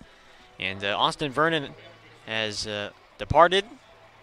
A pitching change has been made, and it's a left-hander, the rising sophomore from Brigham Young University, Cy Nielsen, 6'3", 210-pound left-hander from Spanish Fork, Utah. And Carlo, what should we know about Cy Nielsen now out on the mound? Yeah, Cy Nielsen making his 3rd appearance this season for the Chatham Anglers. From him, you're going to see a fastball that tops out around 95. He likes to mix in that slider as well. You'll rarely see a curveball and a changeup. Slider is around 81 to 84. Right-handed batters do a lot better against Nielsen than lefties. Righties hitting 321 his last year at BYU. Lefties just 225, so a massive difference there. And he's going to face Justin Mickness with the bases loaded. So it'll be a lefty-on-lefty matchup here between Nielsen and Mickness. Nielsen, who did struggle a little bit in his first full season, primarily as a reliever for the Cougars. And he comes here in a big spot, trying to protect a 1-run lead with the bases loaded and 2 down. Justin Mickness trying to deliver and add some insurance here for the Firebirds bullpen going the rest of the way. Mickness, who walked in this first plate appearance. First pitch is a swing and a miss on the fastball. 0-1 to the Kent State catcher, Justin Mickness. Should be noted, Gareth Romero, this is his first game for Chatham behind the plate, so he is catching all new pitchers today. First time behind the plate this summer, as the 0-1 pitch is a fastball low and outside. Count even at 1 to Mickness. Does only have 1 RBI on the summer for the Firebirds at the plate. But he can tack on a couple more with a big time hit here. 1-1 pitch from Nielsen. Fastball just off the outside. It's 2-1. And I got to tell you, Carlo, home plate umpire Jeffrey Kinney has not been kind to the Chatham pitching staff so far early on. He's not been giving them these borderline calls. It is a tight strike zone. Whether it's a high pitch or outside, Chatham has not been getting the calls, and I'm sure that's been frustrating. 2-1 pitch, breaking ball, blocked in the dirt nicely by Romero Jr. But it's now 3-1, and Justin Mickness here should get a chance to get a good pitch against Nielsen. 3 consecutive walks from Austin Vernon have loaded the bases. Will there be a 4th walk here from the Chatham pitching staff? 3-1 pitch. It's high and in, ball 4. The 4th straight walk of the inning, and it has all come with 2 outs. McKenzie will come home and score, and it's now 3-1 Orleans. Well, a free run, and the Firebirds will take it, and now the man with a home run. Peyton Chatinier is up with no vacancy on the base path. A chance for the Firebirds to really take control of this ball game here. Well, Justin Mickness, it's an RBI for him, so RBI number 2 on the summer for Justin. He's at first. Benjamin Blackwell at second, Matt Goodhart at third. First pitch to Chatinier is a fastball right down the middle, taken for a strike, 0-1. Chatinier, who powered a 2-run home run over the left field fence back in the 3rd inning, and it gave Orleans a 1-run lead in the 3rd. 0-1 pitch, fastball in tight. Count even at 1 to Chatinier, the Ole Miss second baseman. Chatinier, who on Friday, when he hit the grand slam, became the first player to hit a grand slam within the first 2 games of his Cape League career since current White Sox outfielder Austin Vaughn. High fly ball left field. Coming on in is Britt, trotting in underneath it, and he's going to make the catch, and the side is retired. Orleans plates home another run on no hits, no errors, and 3 are left stranded. On we go now to the 5th inning here at Eldridge Park. It's Firebirds 3, Chatham 1, and let's now head to our sideline reporter, Noah Searson. Noah, what do you got for us? Yeah, appreciate it, Gareth. So I'm on the sidelines with Skip, and, you know, the start of the game was really good for you guys. Jonathan Cannon had another great start, and that's 3 now. It seemed like you were talking to him a little bit during that pitching change. What were you guys talking about? Oh, he was just talking about what he needed to do. We have what are called after-action reviews. So he said, hey, what do you think I need to do to get a little bit better? And so that's what we were talking about. And when you think about his overall contributions, it may be the last time we see him this year in a Firebirds uniform, depending on the draft. What do you think he brought to the squad? Boy, it was a true number 1 guy, right? You knew what you were going to get when you ran him out to the mound. It was going to be strikes. It was going to be competitive. It was going to be good stuff. And I think you saw that tonight. Well, now we got Donovan Benoit coming in. I talked to Coach Troop a little bit before the game, and he said that everybody was hot.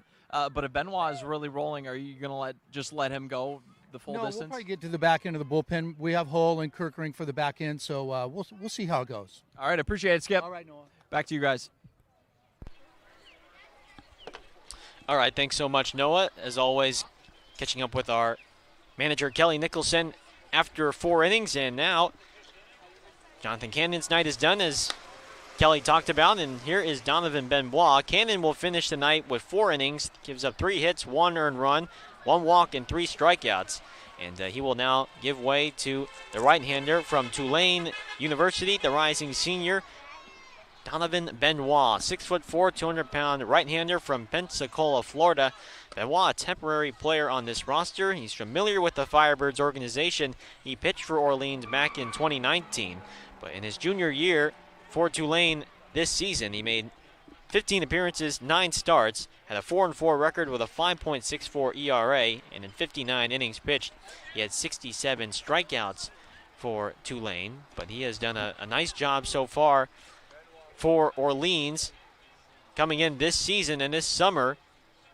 And Benoit, who was going to pitch and start last night at Chatham, and he got rained out, but here he is now coming in out of the bullpen in relief.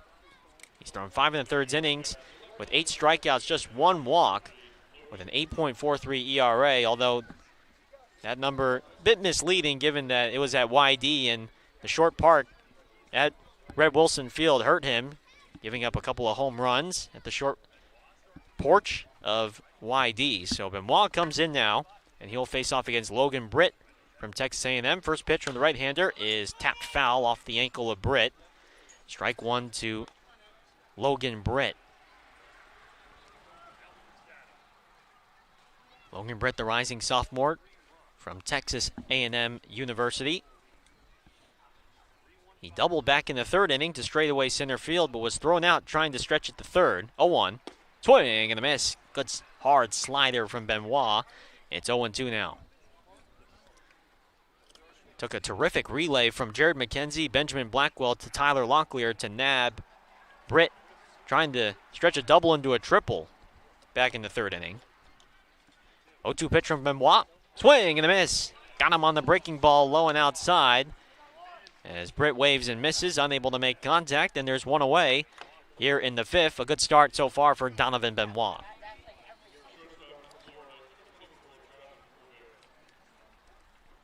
So Benoit, in limited action so far, what we've seen, he's got quality strikeout stuff. He gets a lot of swing and misses. Here is Josh Rivera, who takes the first pitch in the dirt, and it skips past Mickness to the backstop for ball 1. Releases the ball at that low three-quarter slot. And has, when you combine a mid-90s fastball with a sweeping slider and changeup, definitely hard to pick up. As Rivera swing and a miss. That ball gets past Justin Mickness. It might have popped out of his mitt there. Nevertheless, 1-1 to Josh Rivera, the University of Florida shortstop, who is struggling at the plate. He's been in a funk offensively, just 1 hit in his last now 21 at-bats. After striking out looking in the third. Lines one here down the right field line. That's a fair ball. And it will go into foul ground. Rivera trying to beat it into second. Here's a throw and a tag. Not in time. As DeLauder tried to throw out. Rivera's trying to stretch the single to a double. And so now Josh Rivera, it's ought to feel good for him after a bit of a slump offensively. And he's aboard now. And the tying run will come to the plate for Chatham. And you got to give a nice credit there to Benjamin Blackwell. He did a nice job digging that ball out of the dirt, the throw on a hop by Chase DeLauder. That, along with the relay throw, Blackwell has looked really good today in the field for Orleans. So 4 hits for the Anglers tonight, and they have all been doubles, Carlo, believe it or not. As Matt Garcia digs in, left-handed hitting second baseman. Benoit, first pitch. Fastball just a bit low for ball 1. Garcia from Chippewa College. And he doubled to left back in the third off of Jonathan Cannon.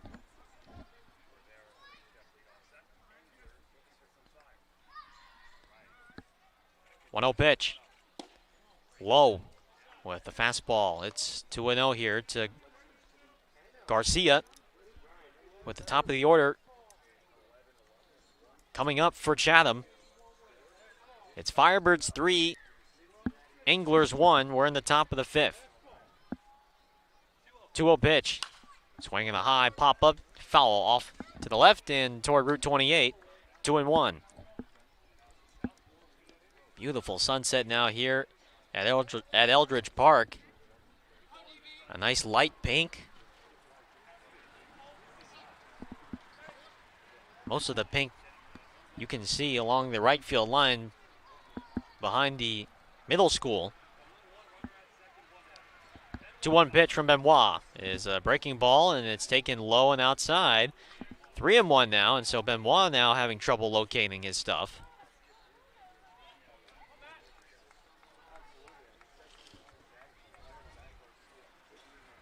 Benoit gets the sign from Justin Mickness. A 3-1 pitch from the Tulane right-hander is a fastball low, taken for ball 4. And so Matt Garcia's aboard. He's the tying run at first base now. And here comes the go-ahead run. Jake DeLeo up to the plate now.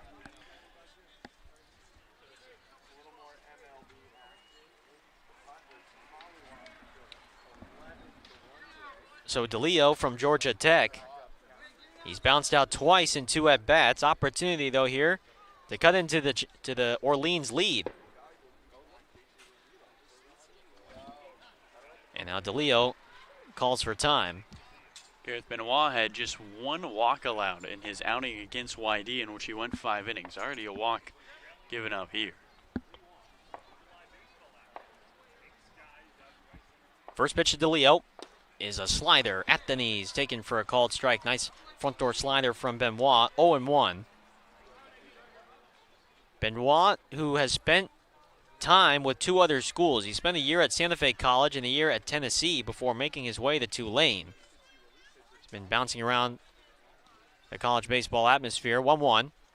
Swing and a miss. Ball gets away from Justin Mickness. Both runners are going to advance 90 feet. And this is what happened back in the 3rd inning when Matt Garcia got on base with 2 down via a double. He then went to 3rd on a wild pitch before coming home on another wild pitch. So Justin Mickness right now has to be a wall behind the plate here now with runners on 2nd and 3rd and 1 gone. Infield will play back here. DeLeo can do the job here, and now he's going to call for time once again.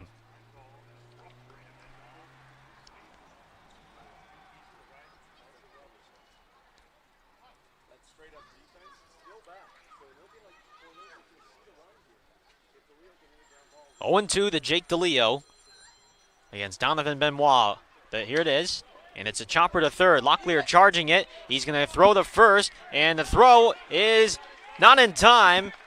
Goodhart able to save that low throw in the dirt from going down the right field line. Coming in to score is Josh Rivera from 3rd. And the infield hit for Jake DeLeo brings home a run, an RBI infield single. And with 1 out and runners on the corners, this will bring up now Matt Hogan. It's now Orleans 3, Chatham 2.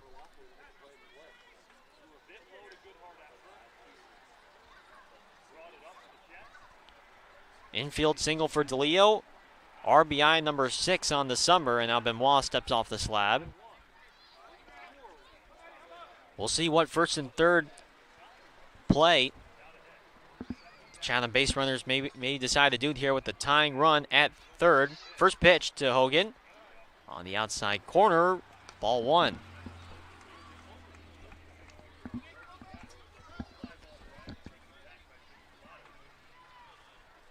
One run on 1 hit. The pitch, swing and a miss. A nice breaking ball from Benoit. Well, the official scoring here has ruled that run, or the DeLeo hit, as an error by Tyler Locklear, actually. So instead, it's not a hit, as Hogan swings and fouls one straight back. And so the count now 1-2. He'll keep the RBI, but no longer is it a hit for the Georgia Tech outfielder. There'll be an E5 on Tyler Locklear, who was going to be a tough play on that slowly hit ground ball to 3rd.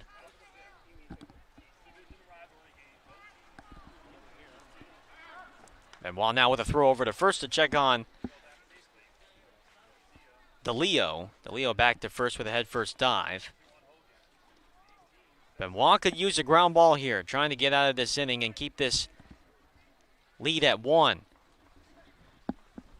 1-2 pitch, runner goes. Swing and a miss. And there will be no throw to second as Hogan goes down swinging. So Benoit able to get the strikeout. Stealing second, though, is DeLeo. And so with runners on second and third and 2 gone, here's an opportunity now for Lyle Miller-Green.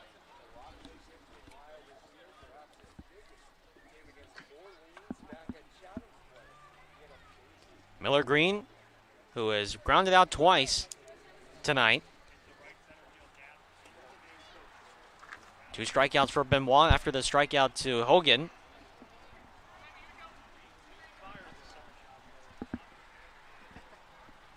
Big, tall, right-handed hitter Lyle Miller-Green. He's 6'5", 245.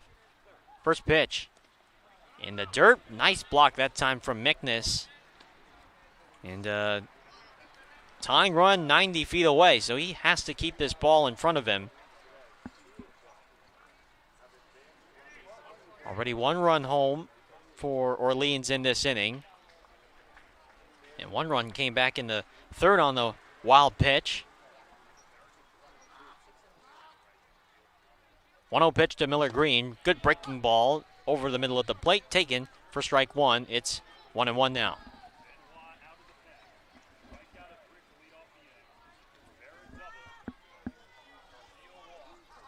Garcia at third.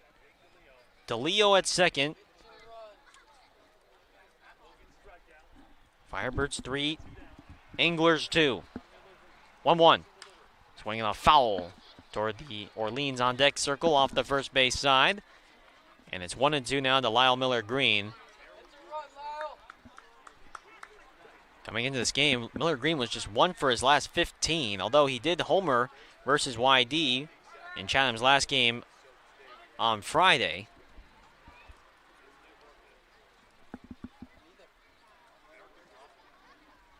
One and two. Benoit deals, and it's a slow roller to the left side. Locklear calls off Blackwell. Locklear gets it off. No.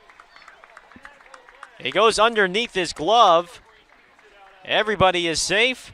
Coming in to score is Garcia, and this game is tied. It's 3-3 now as Locklear tried to make the play off to his left, and it looked like it just went underneath his glove. He wasn't able to get a grip on it. No throw was made, and everybody's safe, and this game is tied. We'll see how they score this one, Garrett. Last one on Locklear was an error. This was been a tough throw, even if he got it off. Would not be surprised if that's the second error on Tyler Locklear.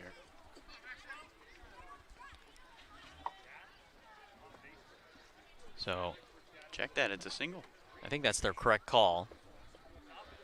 An infield hit for Lyle Miller-Green, which evens up the score. It's Chatham 3, Orleans 3, and now Romero Jr. stands in with runners on the corners and 2 down, and time has now been called.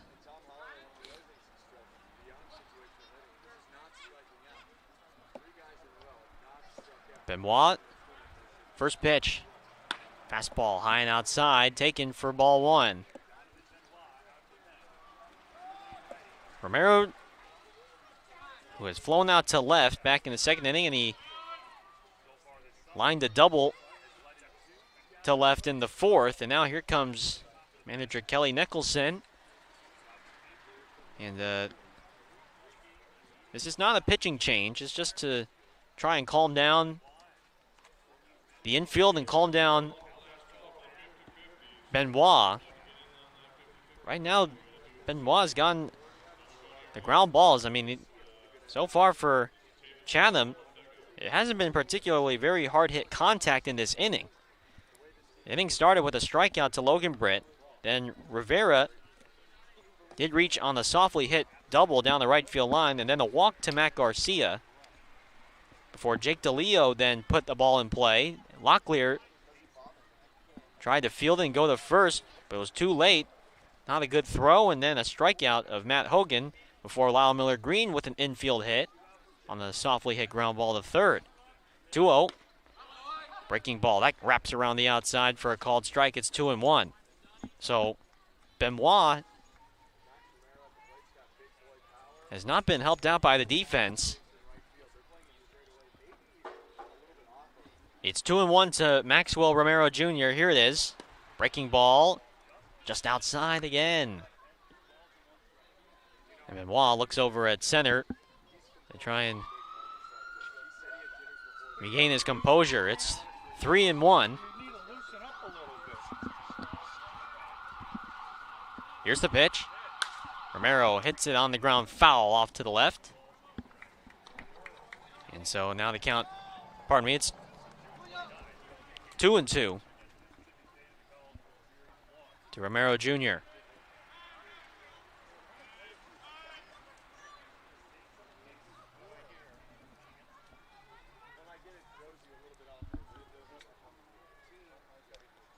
So have a pause, and it's 2-2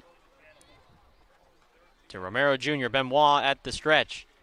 The pitch, runner goes from first, swing and a miss, foul tip into the glove of Justin Mickness, and the side is retired, but not before Chatham.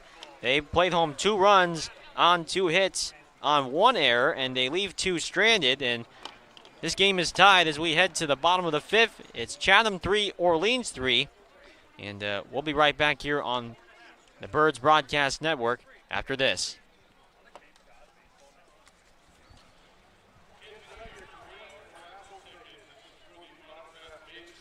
Curry College is where you go to become anything you want. Curry prepares students to engage in successful careers with learning beyond the classroom. Explore undergraduate programs including new majors in sport and recreation management, graphic design, marketing, and computer science. Online at www.curry.edu.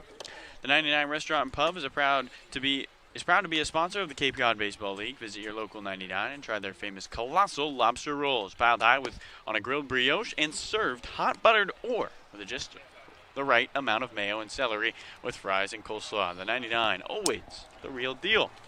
And last but not least, for sales and rentals of Caterpillar machinery, generators, and marine engines, visit MiltonCat.com, your area cat dealer. Milton Cat, the Cape and Islands Caterpillar dealer, is proud to be a sponsor of today's game. Well, thank you so much for that, Mr. Jimenez. Always appreciated. Anytime, anytime. So on we go now to the last of the 5th. Cy Nielsen remaining in the game for the Anglers, and he's going to face the top of the order here for Orleans. He'll face Rylan Thomas, Julio Marcano, and Chase DeLauder, the 2, 3, and 4 batters. Final line for Austin Vernon, 3 2/3 innings, 2 hits, 3 runs, 3 of them all earned, 4 walks and 5 strikeouts for the right-hander out of UNC Central. And so now Nielsen will face off against Rylan Thomas, left-handed hitter from USC. First pitch is a foul tip into the glove of the catcher Romero Jr. for strike 1. 0-1 to Rylan Thomas, who doubled back in the first inning and then bounced out to second in the 3rd. Swings at the 0-1 and fouls one off toward the left. Out of play, and so it is quickly 0-2 to Rylan Thomas. From the windup, Nielsen throws. Line drive, foul. Look out, third base coach Jamie Quinn. And it remains 0-2. Now the sunset, oh my goodness, what a gorgeous color off to the right behind the first base side, off to the middle school. 0-2. Swinging a foul straight back to the netting. 0-2 again to Rylan Thomas. Now it's just like a light purple, light pink off to the right. Just an amazing sunset here at Eldridge. 0-2 pitch, breaking ball way low and outside in the dirt, and it's 1-2. It's Rylan Thomas, Julio Marcano, and Chase DeLauder. Chatham answering back in the top half of the 5th with a couple of runs. 1-2 pitch from Nielsen, breaking ball off the end of the bat, foul toward the Chatham on deck, circled toward manager Tom Holliday. So Rylan Thomas in a bit of a battle here with Cy Nielsen from BYU. Trying to get a fifth inning rally going for the Firebirds. 1-2, and a broken back ground ball, right side, fielded by the second baseman Garcia, but he's on the seat of his pants. He slips, and there will be no throw made. Rylan Thomas on base again for the second time on a broken bat ground ball to the right side of the infield, and looked like it was going to be a good play made by Garcia, the second baseman, but he just fell and fell on the seat of his pants and was not able to get up and make the throw, so instead it goes as an infield single, and here's Julio Marcano now for Orleans.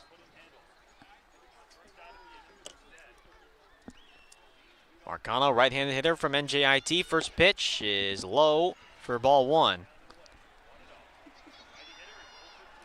So Rylan Thomas,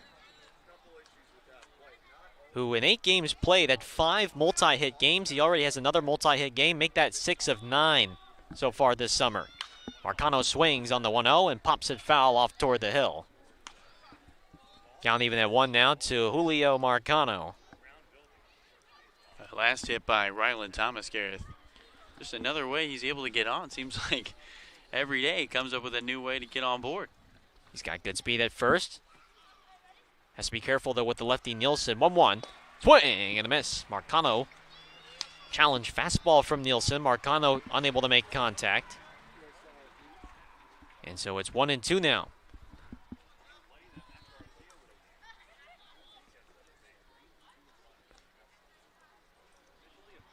Chase DeLauder on deck for the Firebirds. Here's a pitch. 1-2 pitch inside with the fastball. Count even at 2 now to Marcano.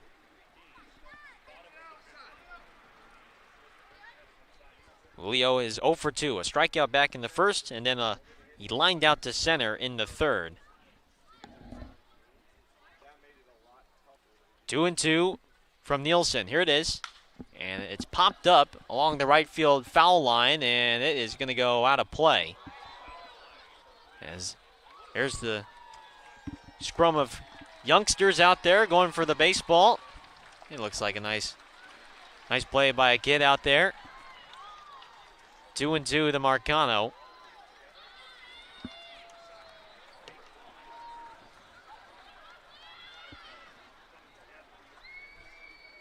Orleans, a record of 5-4-1 heading into this game. Chatham with a record of 4-5-2.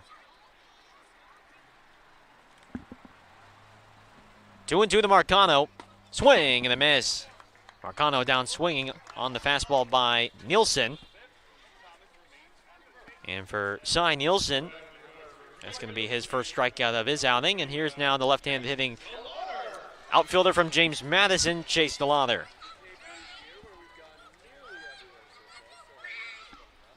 So DeLauder, he's 0 for 2. Grounded out to second in the first and then flied out to center in the fourth. Lefty on lefty matchup. First pitch.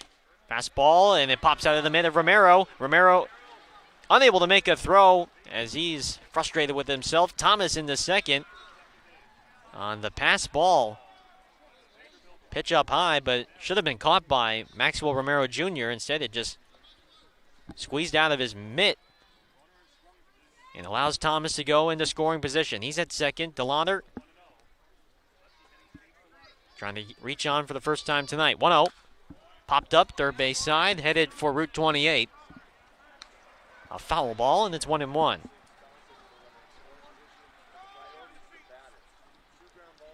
Chatham coming off a home win versus YD by a score of 4-1 on Friday to snap a 4-game winless streak. Nielsen to look over at second. 1-1. DeLauder pops one foul down the left field line again, and it's 1-2. Anglers, after 3 wins last week in the first week of the regular season, only 1 win this week, and it was against YD on Friday. This week they lost 3 and tied 1. So it's been a different story in the second week here of the regular season. 1-2 pitch, and now Nielsen will fake a move over to second. Anglers will be on the road versus Hyannis tomorrow to begin the third week of the season. Already over a quarter of the season done. 1-2, and a good pitch, but it's outside to DeLauder. Just misses off the outside. It's 2-2 to the James Madison outfielder, DeLauder, with Tyler Locklear on deck for Orleans.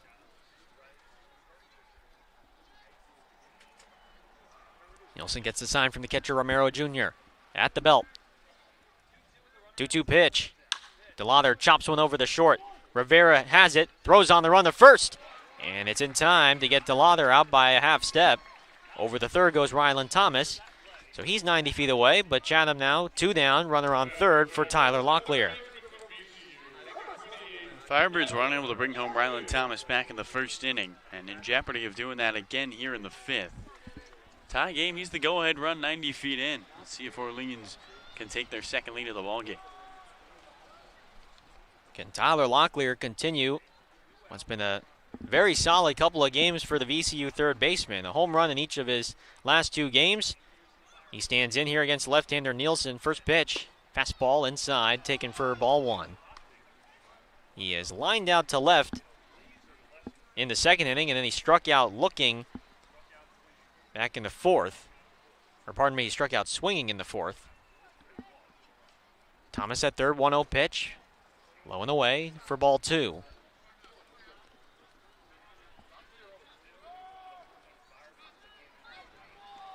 Tyler Locklear, the Atlantic 10 Player of the Year and Rookie of the Year, all in the same season, became the first VCU player to do so in 2021. 2-0 pitch, breaking ball inside as it gets past Romero. Not far enough away for Thomas to come home. It's 3-0 now, and Nielsen may be just trying to nibble here and get Locklear to chase. He certainly has a more favorable matchup on deck with the left-handed hitting McKenzie. We'll see if he comes in here. 3 balls, no strikes. The pitch, and it's a breaking ball up high, and Locklear will draw the walk with 2 out.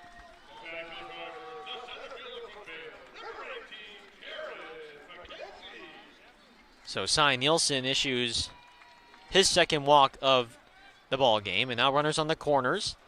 And here's McKenzie now from Baylor, trying to give Orleans a lead. It's 3-3 here in the bottom of the 5th.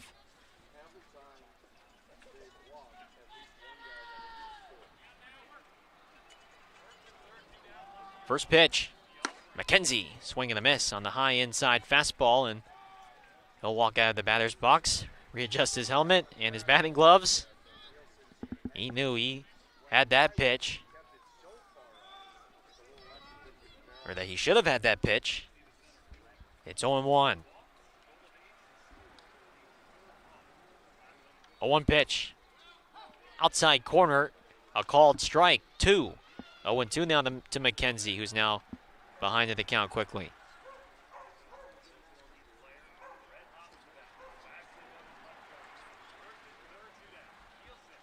Oh, 0-2 pitch. Runner goes. Throw down to second. Locklear now hung up in the rundown. We'll see what Thomas does at third. Locklear is still trying to stay in. Brown, as LaRun scores from Thomas. Locklear tagged out by Josh Rivera, the shortstop. But that is exactly what the Firebirds planned on doing right there. First and third action with Tyler Locklear getting hung up in the rundown as long as he could, and it allows the speedy Rylan Thomas to score, and it gives the Firebirds a 4-3 lead on that play with first and third. So we will go now to the 6th. It's Orleans 4, Chatham 3, and let's now send it over to Noah Searson, who is somewhere out there in the bullpen. Noah, what you got up there? Yeah, appreciate it, Gareth. So we got another edition of Pen Talk. It's been a couple days off, but we're ready for another great debate again. And we're going to do it 4th of July themed. I didn't tell anybody the question beforehand, but it's kind of an age-old debate at any barbecue, so I felt like it was perfect for tonight. And it's the simple question. You go to get something for food for 4th of July. You grab a hot dog, and somebody asks you, is a hot dog a sandwich? That's the question we have today. Anybody like to weigh in on this one? Absolutely not. Take it, Dawson. A hot dog is just not a sandwich. Why is it not a sandwich? It's just It's bread, sandwich. it's also connected at one end. I mean, are sandwiches connected like that? That's a fair point.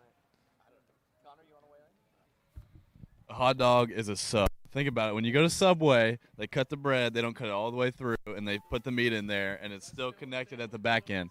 No, it's called Subway, not Sandwich Way. That's my answer. I agree with Connor. It is not a top and a bottom. It is one piece of bread. Thank you for coming to my TED Talk. All right, so not a sandwich. Anybody want to weigh in on sandwich end? Sandwich is more broad, Polka's saying.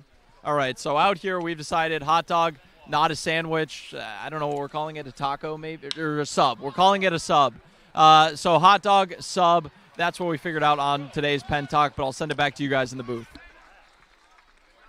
All right, thanks so much, Noah Sears and Tyler Locklear making the put out there off the bat of Andrew Benefield on the first pitch from Donovan Benoit. One gone to lead off the sixth with Orleans leading 4-3 over Chatham. It's always the interesting conversation and debate. Is hot dog a sandwich? And luckily we got the right guys over there in right center field to do the thinking for us. Benefield retired, one out. Here's the left-hand hitting Michael Brown. Brown takes a first pitch fastball on the outside corner for a called strike. 0-1 to the University of Washington first baseman. He is 0 for 2 tonight. Bounced out to first, and then he struck out swinging. 0-1 from Benoit. Breaking ball high and outside. Count even at 1 to Michael Brown.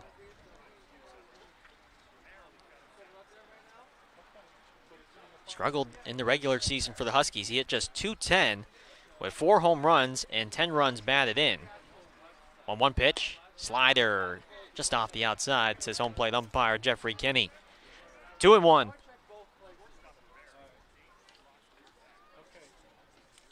Brown, though, was a highly talented recruit out of Northern California. He's hometown from Vacaville as Brown swings and fouls one. Look out toward the Chatham dugout. So it's 2-2 to Brown. Brown was a top 40 high school player in the nation coming into Washington. He was getting some draft consideration. He might have been a mid-round pick if it wasn't for the draft being shortened to just 5 rounds. It's 2-2 to Brown. Benoit deals, and it's a fastball high and outside. Count is full 3-2 with Logan Britt on deck for Chatham. Orleans with a little double steal action in the bottom of the 5th.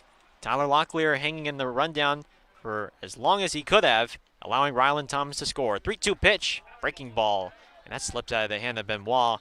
Outside for ball 4. And with 1 out, Brown is aboard for Britt now, and the go-ahead run comes up to the plate here.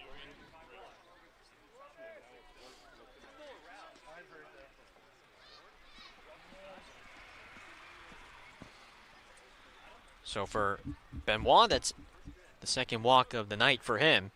Brown at first, and here's Logan Britt out of Texas A&M. First pitch, sweeping slider on the outside corner. A called strike, 0-1. Britt from Texas A&M, he reportedly entered the transfer portal, but announced on Thursday that he will be staying with the team, so he will not be leaving the Aggies. 0-1. High fastball, swing and a miss from Britt. It's quickly 0-2. Texas A&M hiring Jim Schlossnagel to be the next head coach of the baseball program, and they brought in Nate Yeske as well to be the associate head coach. Michael Early from Arizona State to be the hitting coach. They've got some good pieces there to lead the team. You can understand why Britt wants to stay. 0-2. Broken back, ground ball, first base side. It's a foul ball, and Logan Britt's going to have to walk back to the dugout and get a new bat because Benoit just broke his bat in half. That was a clean break right down the middle. He's got 2 halves of a bat. Well, we've seen a lot of broken bats either off the end of the bat or off the inside, and you know it shatters the bat, but it doesn't. We haven't seen it fully broken and a clean break, you could say, until what you saw right there. 0-2. Mike Brown at first. Does not have much speed there. Goodhart holding him on. Benoit at the set. 0-2 pitch. Chopper up the middle. Chanier has it. He'll tag the bag at second for one. The turn to first. Scooped out by Goodhart. Double play from Chanier. They go 4-3 on the inning-ending double play. We head to the last of the sixth. It's Firebirds 4, Anglers 3. Here on the Birds Broadcast Network, we'll head to the last of the sixth when we come back.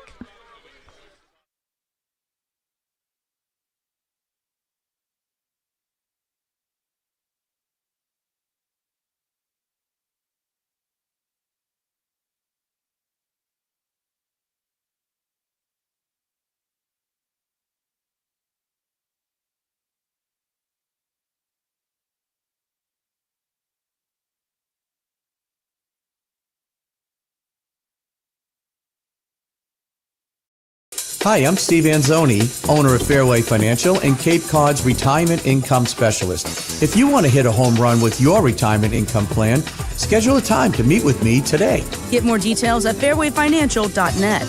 That's fairwayfinancial.net.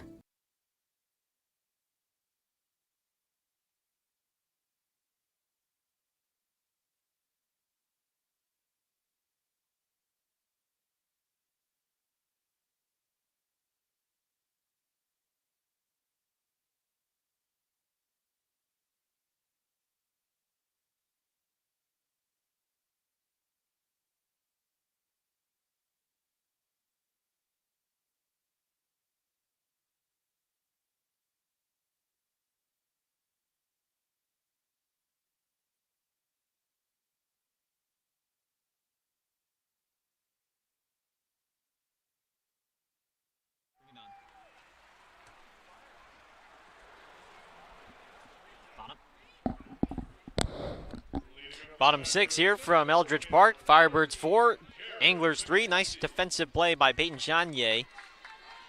He takes it to the bag himself and then throws to first for the inning-ending double play to end the Chatham threat in the top of the sixth. Last of the sixth here with McKenzie, Goodhart, and Blackwell dude up against Cy Nielsen. The 6, 7, and 8 hitters. McKenzie takes up high on the first pitch for ball one. New first baseman in the game for Chatham. It's David Mendham now replacing Michael Brown. 1-0 fastball outside. 2-0 to McKenzie, who's 0 for 1, fouled out to the third baseman back in the second, and then he walked in the fourth and has scored 1 of 4 runs for Orleans tonight. Swings and fouls one off the catcher, Romero Jr., and it's 2-1 now to McKenzie.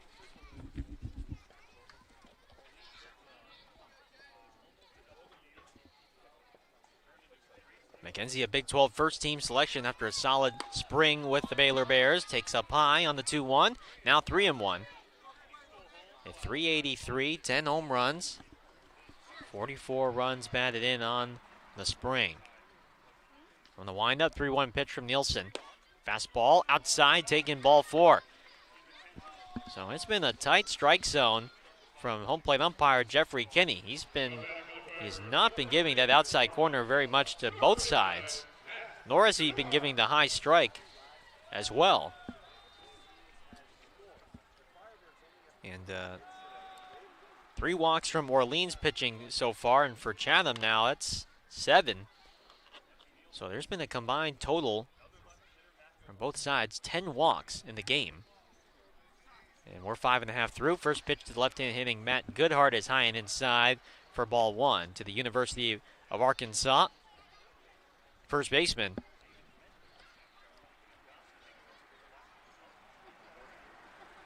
Nielsen at the stretch. 1-0. Low and away.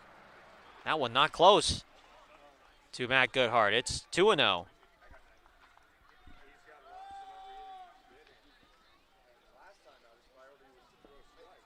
Goodhart walked in his last appearance back in the 4th. 2-0 pitch in the dirt. Nice block by Romero. Romero will throw the first, and the throw that takes the first baseman Mendham off the bag. McKenzie safe with a head-first slide. Maybe a better throw from Romero Jr., and they get McKenzie, but it pulls Mendham, the new first baseman, off first. And luckily he's able to prevent it from going down the right field line, or else McKenzie might be running for a long time. It's 3-0 to Matt Goodhart with Benjamin Blackwell on deck for the Firebirds. 3-0. Fastball up high. Another walk issued by Cy Nielsen. That's the 4th for him in this game. So the control for Chatham has not been there, although there have been, to give him credit, there's been some calls that really, some borderline strikes that, other home plate umpires might give them the call, but certainly not Jeffrey Kinney tonight. He's not been giving that outside strike, and it's been like that for both sides. And pitching coach Dennis Cook comes out. He'll take the ball from Cy Nielsen, and a pitching change will be made for the Anglers. Runners on second and first, nobody out. Orleans 4, Chatham 3, and we'll have ourselves a new pitcher when we come back here on the Birds Broadcast Network.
Jared McKenzie at second, Matt Goodhart at first, Benjamin Blackwell at the plate. Nobody out here in the last of the 6, with Orleans leading 4-3. And Chatham will go to the pen once again. It's now the hard-throwing right-hander, rising sophomore from Georgia Tech, Zach Maxwell, who will come in now and try and get himself out of the gym.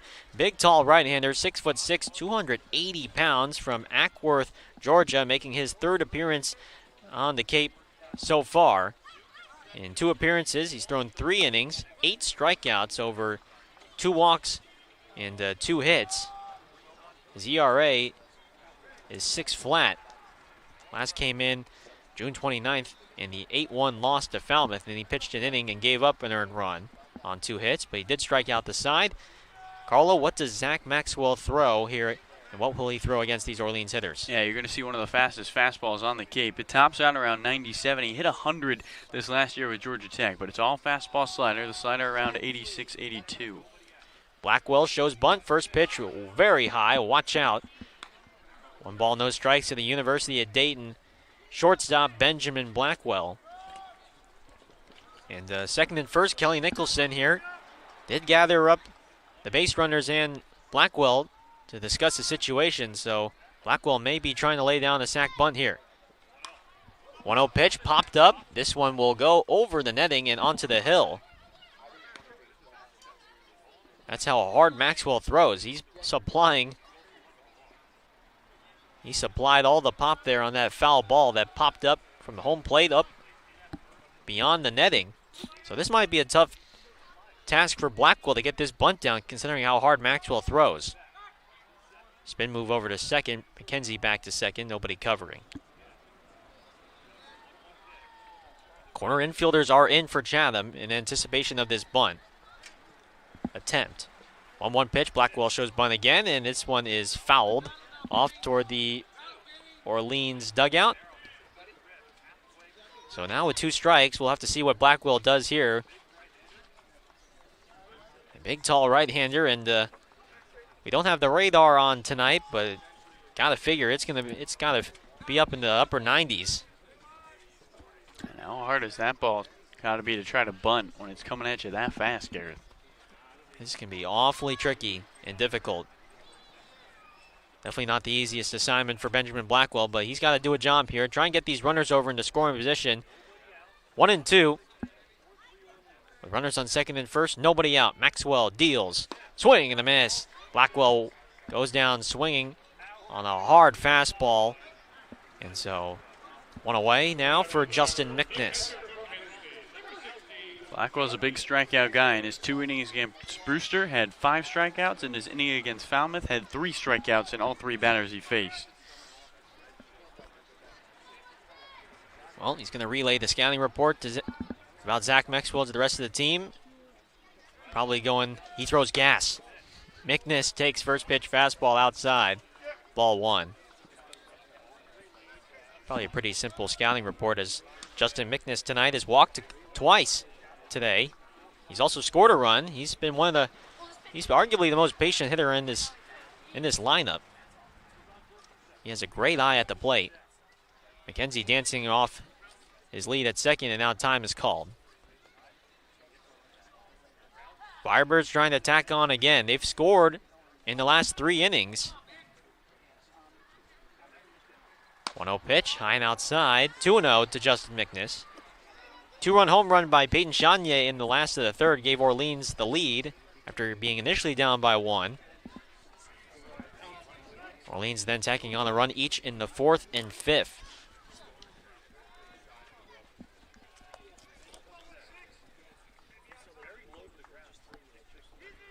(2-0) on the way. And a fastball outside, 3-0. With Chanier on deck, top of the order. Coming up to the plate for the Firebirds. Another opportunity for the Orleans to strike. Wind blowing out toward left field gently. 3-0 pitch from Maxwell. Fastball right down the middle. Taken for strike 1. It's 3-1 now. Still a good amount of fans along the hill down the right field line. Actually, a good amount also behind the outfield fence tonight. Brought out their lawn chairs. 3-1 from Maxwell. Fastball. That catches the outside for a called strike 2. So now 3-2. Runners on second and first. 1 out. Will we see the runners take off here? Perhaps try and prevent the double play. 3-2. They do not go, and it's a high fastball outside for ball 4. How about 3 walks drawn by Justin McNiss? He's got himself a nice day today. He's got a great eye, and the bases are loaded now for Peyton Chanier. Chanier came up his last time up, and the bases loaded in the 4th. Flew out to left. Coming off that grand slam last time Orleans played here at Eldridge. The infield is going to play back here with 1 out, and the bases are loaded for Chanier. They're hoping to get the double play ball to end the inning. First pitch, high fastball, and the fake throw from Romero Jr. as McKenzie dives back to third, and you do not want to get picked off third base with 1 out here, and an opportunity for Chanier to drive in a run. Chanier slightly open stance, 1-0. In the dirt. Nice block by the Vandy catcher, Romero Jr., but Maxwell right now has not been able to locate his spots. It's 2-0.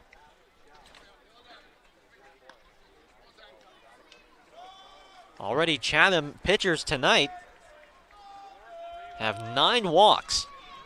I mean, that is just too many.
So with one out and the bases empty, it will be Matt Garcia.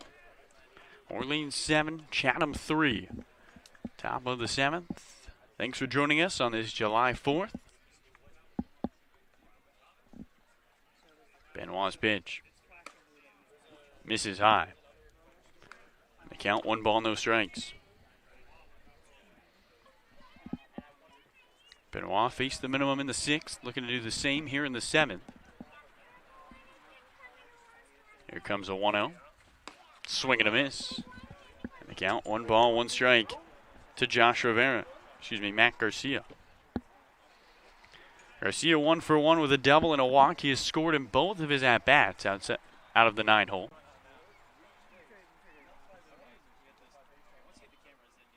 One. Strike 2 on the outside part of the plate. The count, 1 ball, 2 strikes.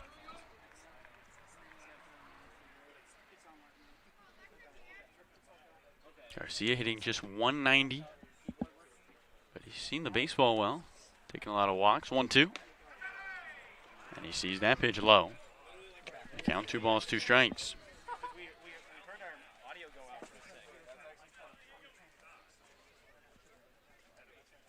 The 9-hole hitter out of Chipola College. 2-2. And he swings and misses. A firework goes off in the distance. And Benoit picks up his 4th strikeout.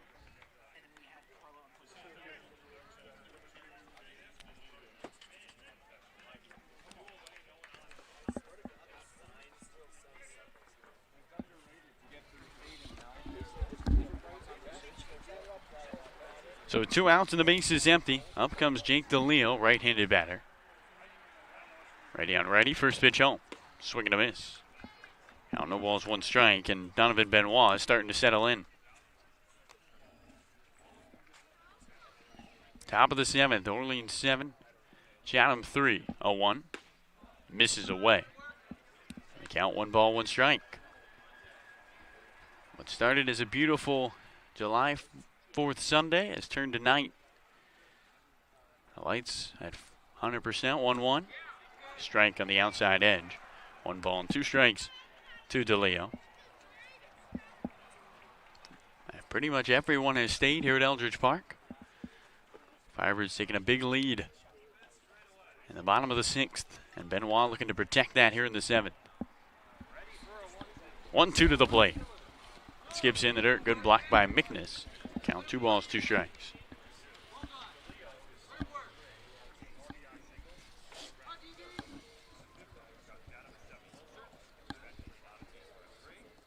Benoit peeks on, the glove tucked under his chin. Sets away from the jersey. Here comes a 2-2. Swing and a miss. Down goes Jake DeLeo. A 1-2-3 top of the 7th for Donovan Benoit. And we'll step aside here on our Orleans Firebirds Broadcast Network.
Welcome back to Miss Eldridge. Carlo Jimenez alongside Gareth Kwok. We want to apologize for our technical difficulties earlier. Looks like we got them all sorted out. Bottom of the 7th inning, Orleans leading the Chatham Anglers 7-3. New pitcher on the mound, the lefty Dylan Carmouche, rising sophomore out of Mississippi State.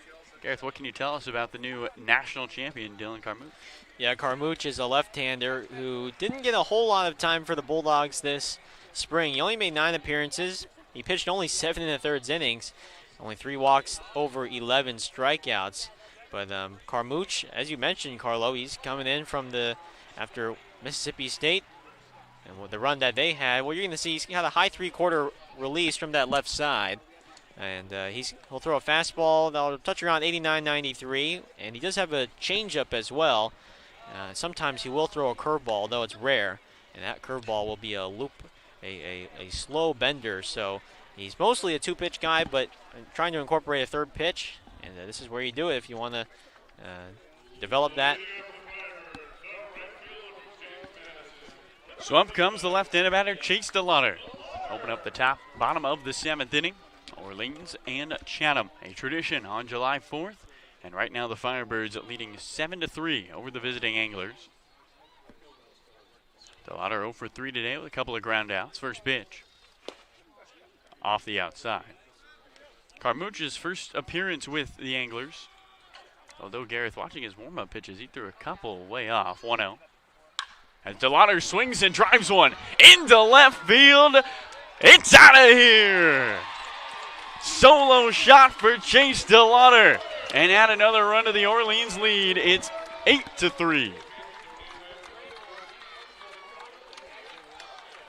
The 5th home run for DeLauder this season. He now stands alone at the top of the Cape Cod home run leaderboard. And the Firebirds are up 5. Every home run DeLauder has hit so far has been opposite field. That's been the impressive part from Chase DeLauder. His opposite field power is just unbelievable. Right-hander Tyler Locklear takes a first pitch strike away. He loves that 350 sign out and left and the carousel on the playground. Seems like every home run is right at that green carousel. 0-1. Late swing by Locklear. The count, no balls, 2 strikes. 11 RBIs now for Chase. Raised his batting average at 131 points in his last game. 0-2. Upstairs. 1 ball and 2 strikes. And his buddy Tyler Locklear, who also has 3 home runs in his last 2 games. Looks on. 1-2. Low. 2 balls, 2 strikes to Locklear.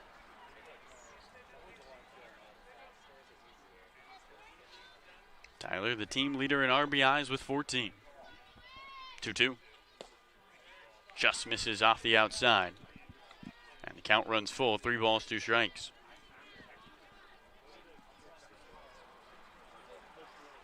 3-2 to Locklear.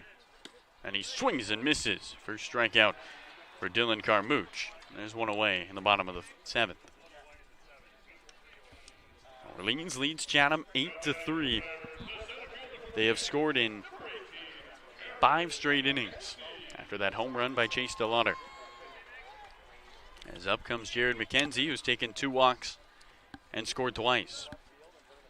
Bottom 4 hitters have been terrific for Orleans. Opening offering to the lefty. Drops in for a strike. Count, no balls and 1 strike. From Jared McKenzie all the way down to Justin McNiss. They have taken 8 of the 9 walks today. 0-1. Off the outside. And the count, 1 ball, 1 strike. McKenzie's taken 2. Goodhart's taken 2. Blackwell 1. McNiss 3. 1-1. Swing and a miss. And the count, 1 ball, 2 strikes. Orleans 8, Chatham 3. This Firebirds offense still hot. 2 off days in between, but they've been terrific. 1-2. Swing and a miss. McKenzie strikes out. Second strikeout for Dylan Carmouche. Second out of the bottom of the 7th. And up comes Matt Goodhart. An Orleans offense that had scored 23 runs coming into their game against Cotuit. They played 6 innings, put up 12 runs. First pitch to the lefty. Swing and a miss by Goodhart. Count no balls, 1 strike. They put up 19 runs in 6 innings here at home. 0-1. Misses away. 1 ball, 1 strike to Brewster. So 31 runs in their last 12 innings. 1-1. Skips in the dirt, skips back to us. Gets by Romero. The count 2 balls, 1 strike. Romero's throw now onto Carmouche is out into the shortstop, Rivera. But 31 runs in their last 12 after 23 runs in their previous 72 innings. 2-1 to the plate. Way upstairs. Look out. Goodhart has to bounce back. The count 3 balls and a strike. A solo home run by Chase DeLauner. Orleans leads Chatham 8-3 here on July 4th. 3-1. Off the outside. And Matt Goodhart jogs down to first with a 2-out walk. 3rd walk taken by Goodhart. And now 9 of the 10 walks the Firebirds have taken today have come from the 6 through 9 hitters. Yeah, they've been a very patient bunch tonight. Not laying off, I should say, some pretty close pitches that maybe if it was a different umpire, they'd be called strikes. Right-hander Blackwell looks on with a runner at first. First pitch. Up and away. And they count 1 ball and no strikes. Dylan Carmouche only walked 3 batters in his 7 1/3 with national champions Mississippi State. 1-0. Swing and a miss by Benjamin Blackwell. And they count 1 ball, 1 strike. The lights are on bright here at Eldridge. 2nd of 3 in a row at home for the Orleans Firebirds after yesterday's game was canceled. We will have Brewster back tomorrow. 1-1. Misses upstairs. 2 balls and a strike. Runner at first is Goodhart after he walked with 2 outs. DeLauner would hit a home run to open up this bottom of the 7th. The Firebirds have scored in 5 straight innings. 2-1. Blackwell fouls one off straight back towards the merch stand. And the count evens up. 2 balls, 2 strikes. Gareth, you picked up any merch yet? I did pick up a T-shirt, actually. Oh, okay. How about you? I'm still waiting. I got to get over there. You do. You need to get over there before the game starts. Goodhart leads at first. Here comes the 2-2. Upstairs. The count 3 balls and 2 strikes to Benjamin Blackwell. Blackwell struck out twice, walked once. He has struggled seeing the baseball this season. A lot of strikeouts. But so has everybody to open up the year. Up until that game against Katuitt, Firebirds were hitting just 204 as a team. That average now up to 258. 3-2. Swing and a miss. Blackwell strikes out, and that will do it for the 7th. 1 hit, and it's a solo home run from Chase DeLauner, his 5th of the season. We head to the 8th inning, and the Firebirds have a comfortable 5-run lead. Orleans 8, Chatham 3 on your Orleans Firebirds broadcast network. All right, let's take you around the Cape here with our final score update of this game. And Brewster winning over Harwich 7-0 at home against the Mariners from Stony Brook Field. Katuitt winning over Falmouth 4-3 from Arnie Allen Diamond. Meanwhile, YD taking the victory over Hyannis 7-1 from McKeon Park. Hyannis really struggling for them as that continues. Meanwhile, Bourne looking good so far. They're in the bottom of the 9th, and they are up 4-0 over Wareham. So if they're able to get through that clean bottom of the 9th, their undefeated streak will continue. So that's the Around the Cape score update here on our broadcast. Thanks so much, Gareth. Some interesting scores around the league. New pitcher on the mound for the Orleans Firebirds. It's Jake Somm, the left-hander out of UCLA, making his 5th appearance for Orleans. Has a 5.4 ERA and a little bit of a revenge game here, Gareth, for Somm, who in his first outing at Chatham, went 2/3 of an inning, looked good through the first 2/3, and then gave up 4 runs, all with 2 outs. So Somm, an opportunity. He's already proven that he's not the same guy that threw that Monday in Chatham, but a chance to do it against the team that made his night rough early in the season. Yeah, if you take away those 2/3 of an inning that he threw against Chatham, he's thrown 6 scoreless innings. He's been terrific since that rough first outing at Chatham. And what you're going to see from Jake Salm out on the mound tonight, and he throws from a bit of a low 3/4 slot. And Salm also does have a fastball. It's not going to overpower you. It's about mid to high 80s, 86, 89. He does have a good slider and changeup, so he's more of a finesse guy, control guy. He's going to throw strikes, and he does pitch to contact. So for Orleans, Jake Salm coming on in, and he'll look to continue what's been a pretty nice start to the summer since that first outing. Donovan Benoit's final line, 3 innings, 3 hits, 2 runs, 1 earned, 2 walks, and 5 strikeouts. 2-3-4 coming up for Chatham, top of the 8th. Orleans 8, Anglers 3. And this July 4th matchup between these two storied franchises in the Cape Cod. And it will start with the left-handed batter, Matt Hogan, his 4th at-bat in his first game as a Chatham Angler. Lefty on lefty to open up the top of the 8th. Here's the first pitch. Misses inside. Hogan has to back up, and the count 1 ball, no strikes. Hogan 0 for 3 in his Chatham debut. Struck out last time in the 5th.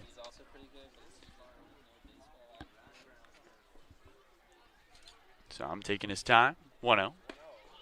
At the knees for a strike. Fastball finds the zone. The count 1 ball, 1 strike.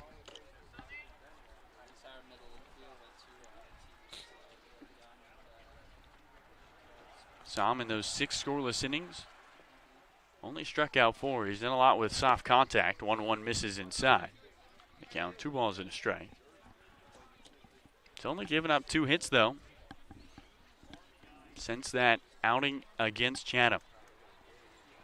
And Jake looking for revenge against this Anglers team. 2-1. And he swings and pops one up straight back over the screen, right back towards us. And the 2 fans behind us, Gareth, are going to get a baseball. Yeah, that was probably the closest foul ball we've had yet toward us, at least in our direction. Surprised you didn't pop out of your seat, try to go get it? Well, I don't think I have enough slack here on my headset to go grab that. Let's just be real here. Neither do you. That's true. 2-2 with the bases empty to Matt Hogan. And he swings and pops one over towards Route 28. On lands just in front of a car. Speeding down Route 28. That's the closest ball we've seen. Let's try it again. 2 balls, 2 strikes. Unless you want me to yank our audio board out to catch the baseball, I'll do it. But I don't know if you want that. I don't want that if you're requesting. Here comes a 2-2 again. And a swing and a high pop-up straight back. This one will stay in the field down the first base line. Mickness looking for it. Coming in, the first baseman, Goodhart, and he can't make the catch. Goodhart called off Mickness, and he overran it. And Matt Hogan stays alive thanks to a poor fielding play by the Orleans Firebirds. Yeah, that was a poor play indeed. I mean, that's got to be the first baseman, Goodhart, you'd think. I mean, tough for Mickness to try and get the mask off and then try and track that ball when it's closer to first than technically really home, I would think. So that one should have been an out. Orleans 8, Chatham 3. Top of the 8. Base is empty. And nobody out. 2-2 to Hogan. Swing and a miss. Breaking ball has him fooled. He's way out in front. And Jake Salm starts his second stint against the Chatham Anglers with a strikeout. As up comes Lyle Miller-Green. Green picked up an RBI back in the 5th, scoring the last run of the ball game for Chatham. He is 1 for 3 as the right-handed batter looks towards Jake Salm.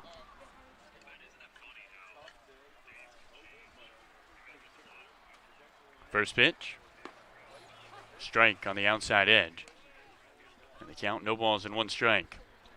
Lyle Miller-Green had that bases clearing 3 RBI double against Jake Salm back at Chatham. Here comes an 0-1. Off the outside, 1 ball, 1 strike. So Salm looking for revenge against the right-handed batter committed to Oklahoma State.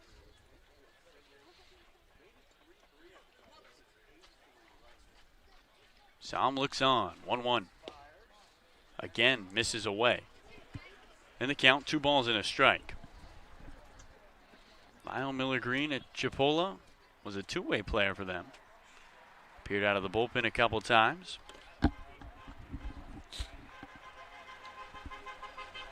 Gave up just 6 earned runs in his 6 appearances. 1-1. 2-1, excuse me. And again, the ball misses away. 3 balls and a strike. Lyle Miller Green had a solo home run against YD in his last game. A rising sophomore out of Berkey, Virginia. Holds the blue bat head towards Jake Somm. Rested on his right shoulder. Here comes a 3-1. And there's a walk. Miller Green will jog down to first. That ball off the outside. A 1-out walk. Jake Somm looks like he pitched around Miller Green a little bit there, Gareth. And up comes Maxwell Romero Jr. Yeah, you have to. There's been a lot of walks in this ball game already for. Not so much on the Orleans side. Only 4 combined walks, 4 walks combined amongst the staff, but on the side of Chatham, it's been a different story. So Somm will go against the lefty, Romero Jr., with a runner at first. First pitch, off the outside. And the count, 1 ball, no strikes. Miller Green yet to steal a base this summer. Yet to try a stolen base. Chatham trailing Orleans 8-3. Firebirds looking for their 3rd straight win. Here comes a 1-0. Swing and a miss at a high fastball. The count, 1 ball, 1 strike. Top of the 8th. Runner at first and 1 out. Romero in his first game as a Chatham Angler doubled back in the 4th, was left stranded at second base. He's 1 for 3. Adjusts the helmet as he eyes the lefty from UCLA. Somm looks at first, looks home, 1-1. Check swing, did he go? He did not. The count, 2 balls and 1 strike. Yeah, I don't think he swung on that, but it looked like it was a pretty good pitch from Somm that nipped the outside corner. But again, it's been a tight zone all night long from home plate umpire Jeffrey Kinney. Romero supposedly in the transfer portal, looking to get out of Vanderbilt. 2-1.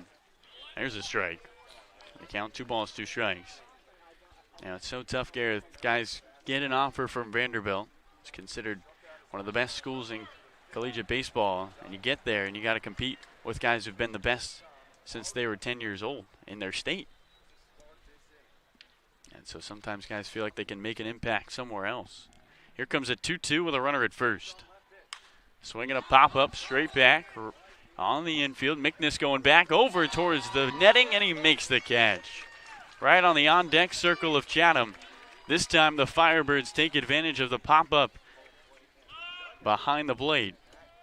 And Kelly Nicholson's going to go to his pen, as that will do it for Jake Somm.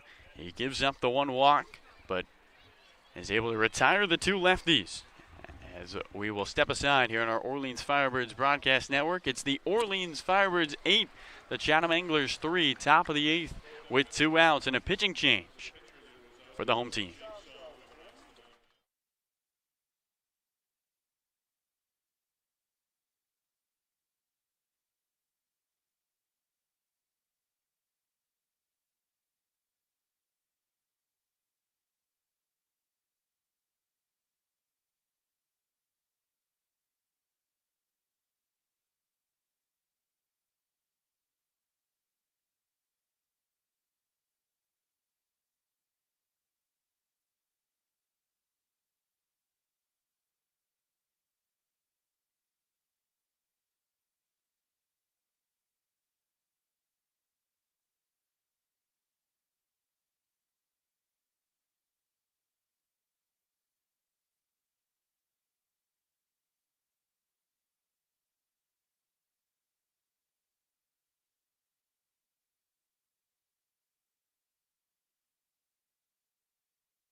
Welcome back to Miss Eldridge. The Orleans Firebirds 8, the Chatham Anglers 3. New pitcher on the mound for Orleans, and it's the righty Nick Hull getting his 3rd appearance of the season. Hull with a 2.7 ERA and 3 1/3. Appeared against Catuit, where he gave up a run and 4 hits in that long game at Lowell Park. but had a clean 2 innings against Harwich in the Orleans Firebirds on June 28th. Struck out 3, just walked 1. Gareth, for Nick Cole, coming in where he just needs 1 out here to end this top of the 8th inning. What's the strategy against Andrew Benefield? Well, I mean, what you're going to see from Hull, try and maybe pitch away, but he's going to come at you with just a normal 3/4 arm slot. Fastball going to run around high 80s, low 90s. Does have a big curveball, slider, and he'll throw the changeup occasionally, not often though. But for Nick Hull, the plan is to try and just get a ground ball. He does have good strikeout stuff, and so he likes to get that breaking ball to right-handed hitters. Maybe he can get Benefield to chase. Runner at first is Miller Green. Right-handed batter, Andrew Benefield looks towards the new pitcher, Nick Cole, making his 3rd appearance with Orleans. The opening offering. Breaking ball off the outside. Count 1 ball and no strikes. Fireworks in the background here on a July 4th at Eldridge Park. A tradition between the Firebirds and the Anglers. Hull looks on, peeking over the left shoulder. Deals 1-0. Misses away. 2 balls and no strikes to Andrew Benefield. Since 2009, these two teams 5-5. Didn't play in 2014 due to a rainout, and did not play last year due to the pandemic. Here comes a 2-0. Misses upstairs. 3 balls and no strikes. Now here to Andrew Benefield. The junior out of Dallas Baptist University walked back in the 4th, is 0 for 2.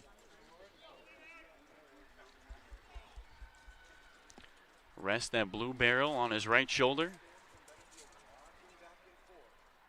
Hull kicks, 3-0. There's a strike at the knees. And the count 3 balls and 1 strike.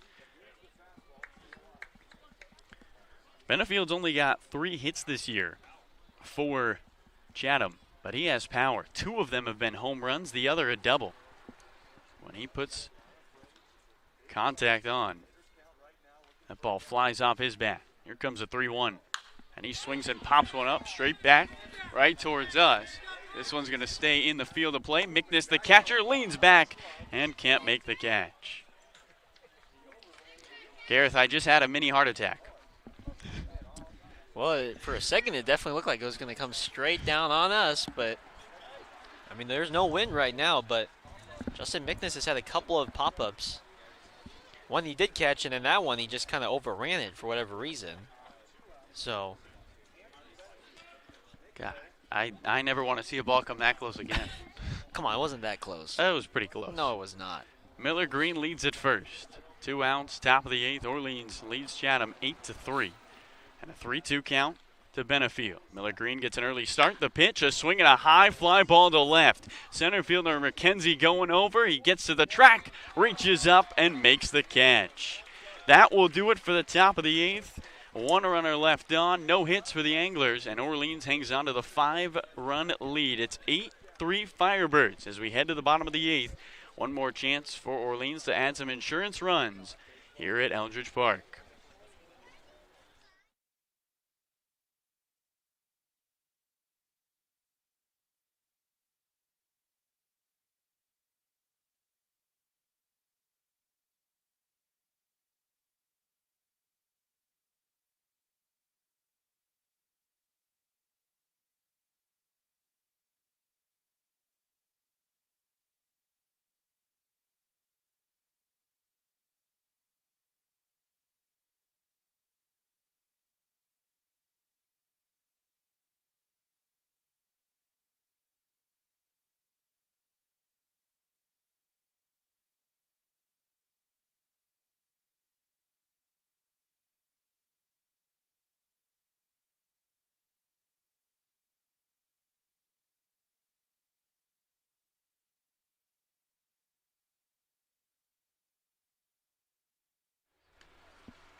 Welcome back to the bottom of the 8th inning.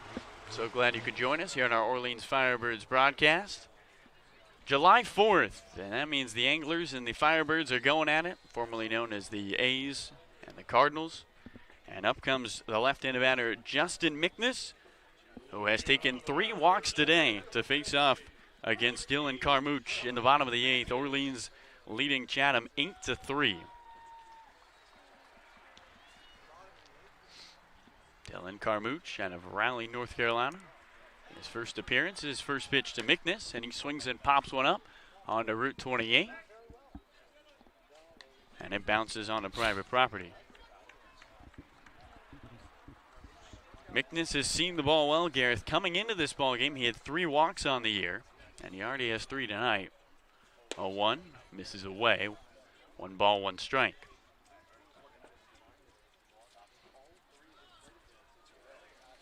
Mickness waves the bat above his head, 1-1, and he swings and grounds one right at the second baseman, Garcia. Waits for it, gloves, throws to first in time. 1 away to open up the bottom of the 8th, and up comes Peyton Chatinier.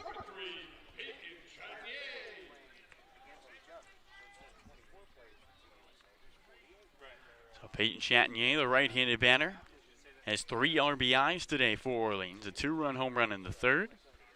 And he popped out down the right field line. That scored Jaron McKenzie back in the 6th.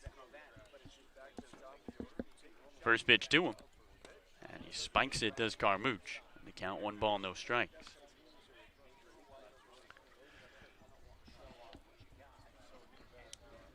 Dylan Carmouche wasn't originally committed to Mississippi State, Garrett. Here comes a 1-0. Misses away.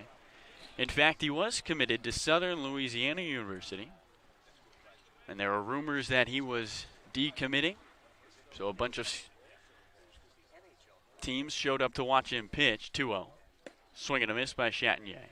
Count 2 balls, 1 strike. And on that day, where the rumor came out that he was decommitting from Southern Louisiana, he threw a no-hitter. Ended up getting a lot of interest from LSU, Auburn, Texas, and Mississippi State. Visited a couple of campuses. A no-hitter's good, right? Misses off the outside. Yes, a no-hitter is good. Very good. 3 balls and 1 strike. Said he chose Mississippi State because he really enjoyed the homey feel while it's 4 hours away from his home.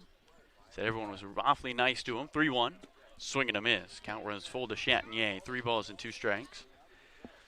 And now he's a national champion. So I said it worked out for him. It sure did. It's funny how your journey can end up. Every player with a unique story. That's quite the unique story for Carmouche. 3-2 to Chatinier. Strike 3 on the outside. Peyton down as he's rung up by home plate umpire Jeffrey Kinley. And there's 2 away. Orleans 8, Chatham 3, bottom of the 8th. And up comes Ryland Thomas with 2 outs and the bases empty. Another 3-hit night for the Cape Cod League leader in average. First pitch, and the left-handed batter takes a strike at the knees. The count, no balls, 1 strike. Some fans have called it quits and gone home here on this Sunday. 0-1. Misses away. 1 ball, 1 strike, but still a good crowd on the hill to our right. 1-1. Low. 2 balls and a strike to Thomas. Ryland hitting above 400. Coming off a year at USC where he just hit 298 for the Trojans. On a USC team that struggled in the Pac-12. 2-1. Strike at the top of the zone. 2 balls, 2 strikes. 2 outs, bottom of the 8th. Orleans 8, Chatham 3. Here comes a 2-2. Off the outside and a full count to Ryland Thomas. Ryland Thomas picking up 2 extra base hits tonight, Gareth. He had 1 extra base hit coming into this ballgame. The payoff pitch to him.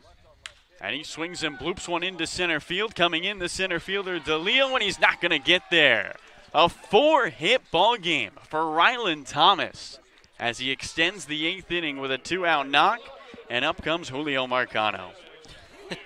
I was trying to contain my laughter on that one, given just Ryland Thomas, he can hit the ball on the line, he can hit the ball soft, fly ball, doesn't even matter. I mean, this guy finds the hole, he finds the gap, and 4 hits for the best hitter right now in this lineup when it comes to average, Ryland Thomas. Have yourself a day. And probably one of the most humble guys you'll meet. Any post-game interview, anytime we talk to Ryland, he thanks his teammates first, even for his individual performances. Right-handed batter Julio Marcano looks on with a runner at first and 2 outs. And they'll throw down to first. Back is Ryland.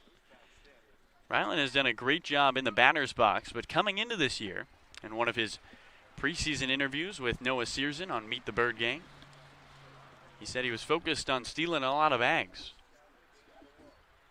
Opening offering to Marcano, and he swings and lines one down the right field line. That hook's foul, says Sparky Burns, just outside of the chalk. Count, no balls and 1 strike. So while Ryland is leading the Cape Cod in average, he said his goal coming into this year was to steal 15 to 20 bases. He has yet to steal a base. Marcano eyes Carmouche.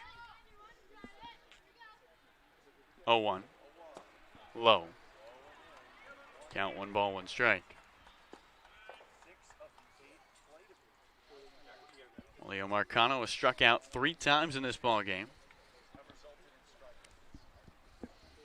2 outs, bottom of the 8th. Orleans 8, Chatham 3. Ryland Thomas leads at first after his 4th hit of the night. 1-1. Marcano swings and misses. And the count, 1 ball and 2 strikes to the senior out of NJIT. Julio Marcano has been moved around a lot for this Orleans team. Played shortstop on opening night. Played a little bit of first base, but has seemed to find a home in left field for Kelly Nicholson. Here comes a 1-2. Thomas is off and running. The throw down to first, on to second, over the head of the shortstop Rivera into left field. Thomas rounds second. He'll head into third.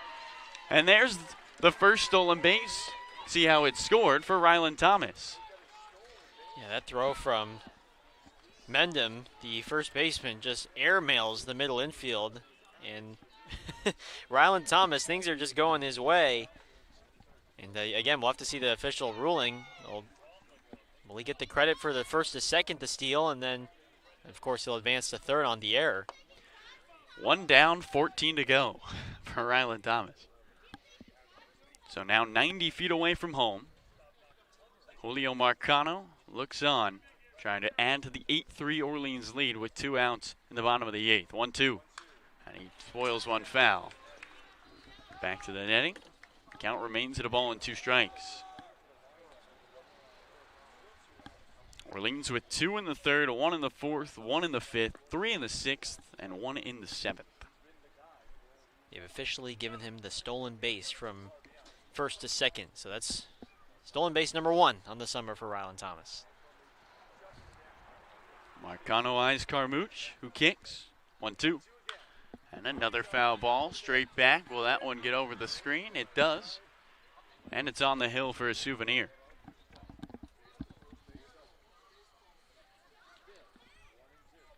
We'll try it again. 1 ball and 2 strikes. Chase DeLotta waiting on deck. I'm sure he wants another shot. Solo home run his last time up.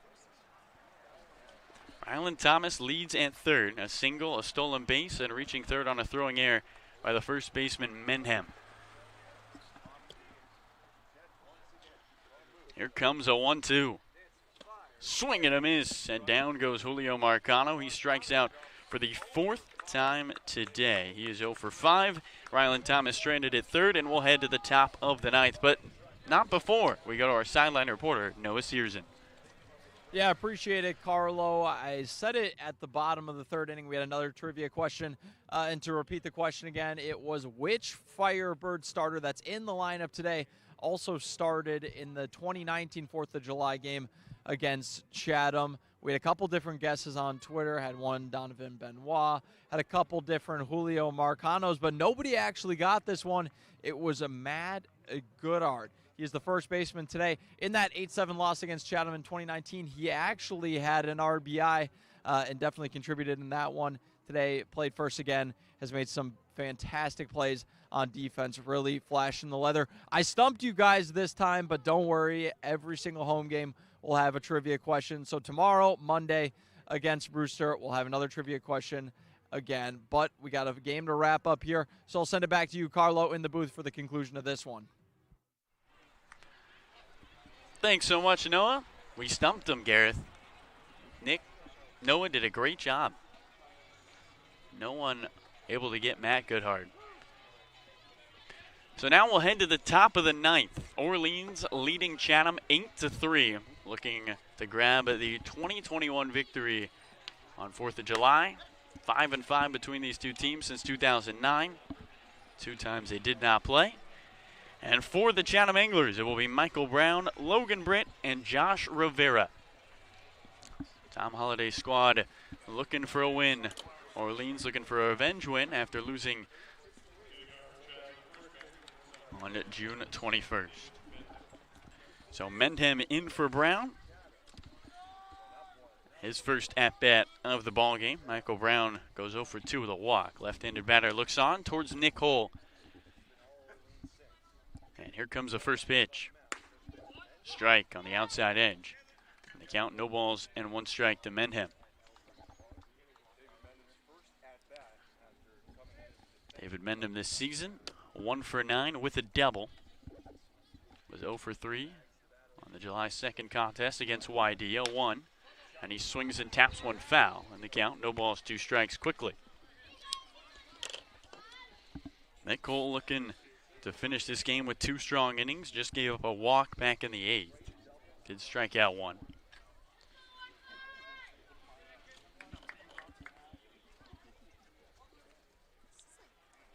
Mendham digs in, eyes Hull. Breeze gently blowing out to left. On this top of the 9th. Here in Miss Eldridge. Hull sets at the belt. Here comes an 0-2. And a swing and a ground ball down the first baseline. First baseman Goodhart charges. He spins, steps on the bag. A tapper and a good job by Matt Goodhart, Gareth, who is starting to prove that he deserves that everyday spot at first. Beginning this season, it was kind of up in the air. We saw a couple of guys rotate through, Jack Moss, Julio Marcano. But Goodhart has made a couple of nice plays in his 3 games with Orleans.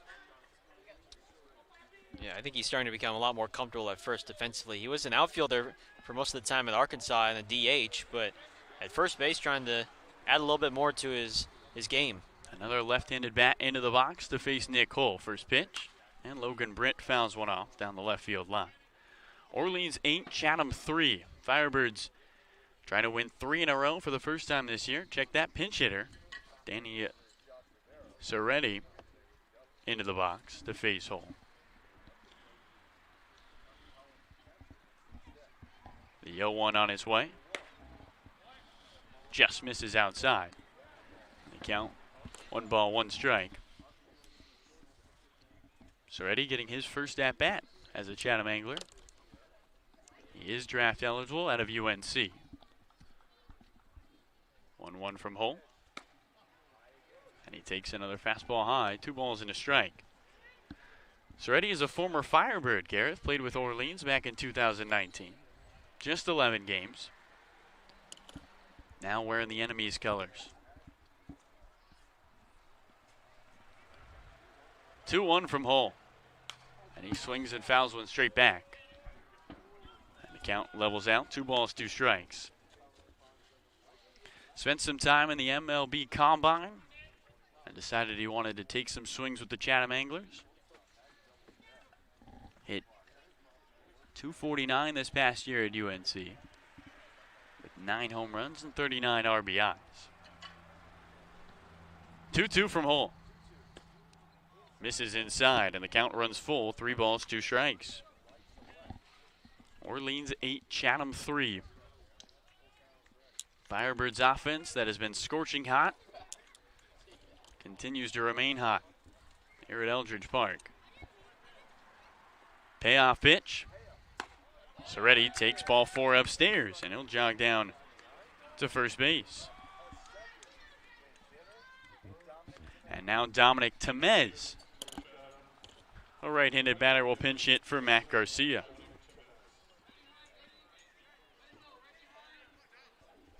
Pinch hit actually in here in the 8 spot actually for Josh Rivera. So it'll be Soretti at first, and now here's Temez hitting for the 8 spot hole hitter Rivera. First pitch to Temez. And he swings and fouls one off onto the hill. And the count, no balls, 1 strike.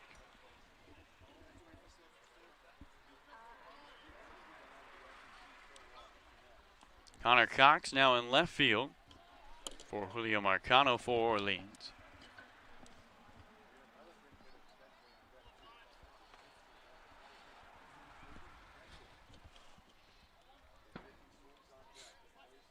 Runner at first, Orleans 8, Chatham 3. Soretti with a big lead down at first base. Here comes a 1. Breaking ball on the outside. No balls and 2 strikes. To Dominic Temez.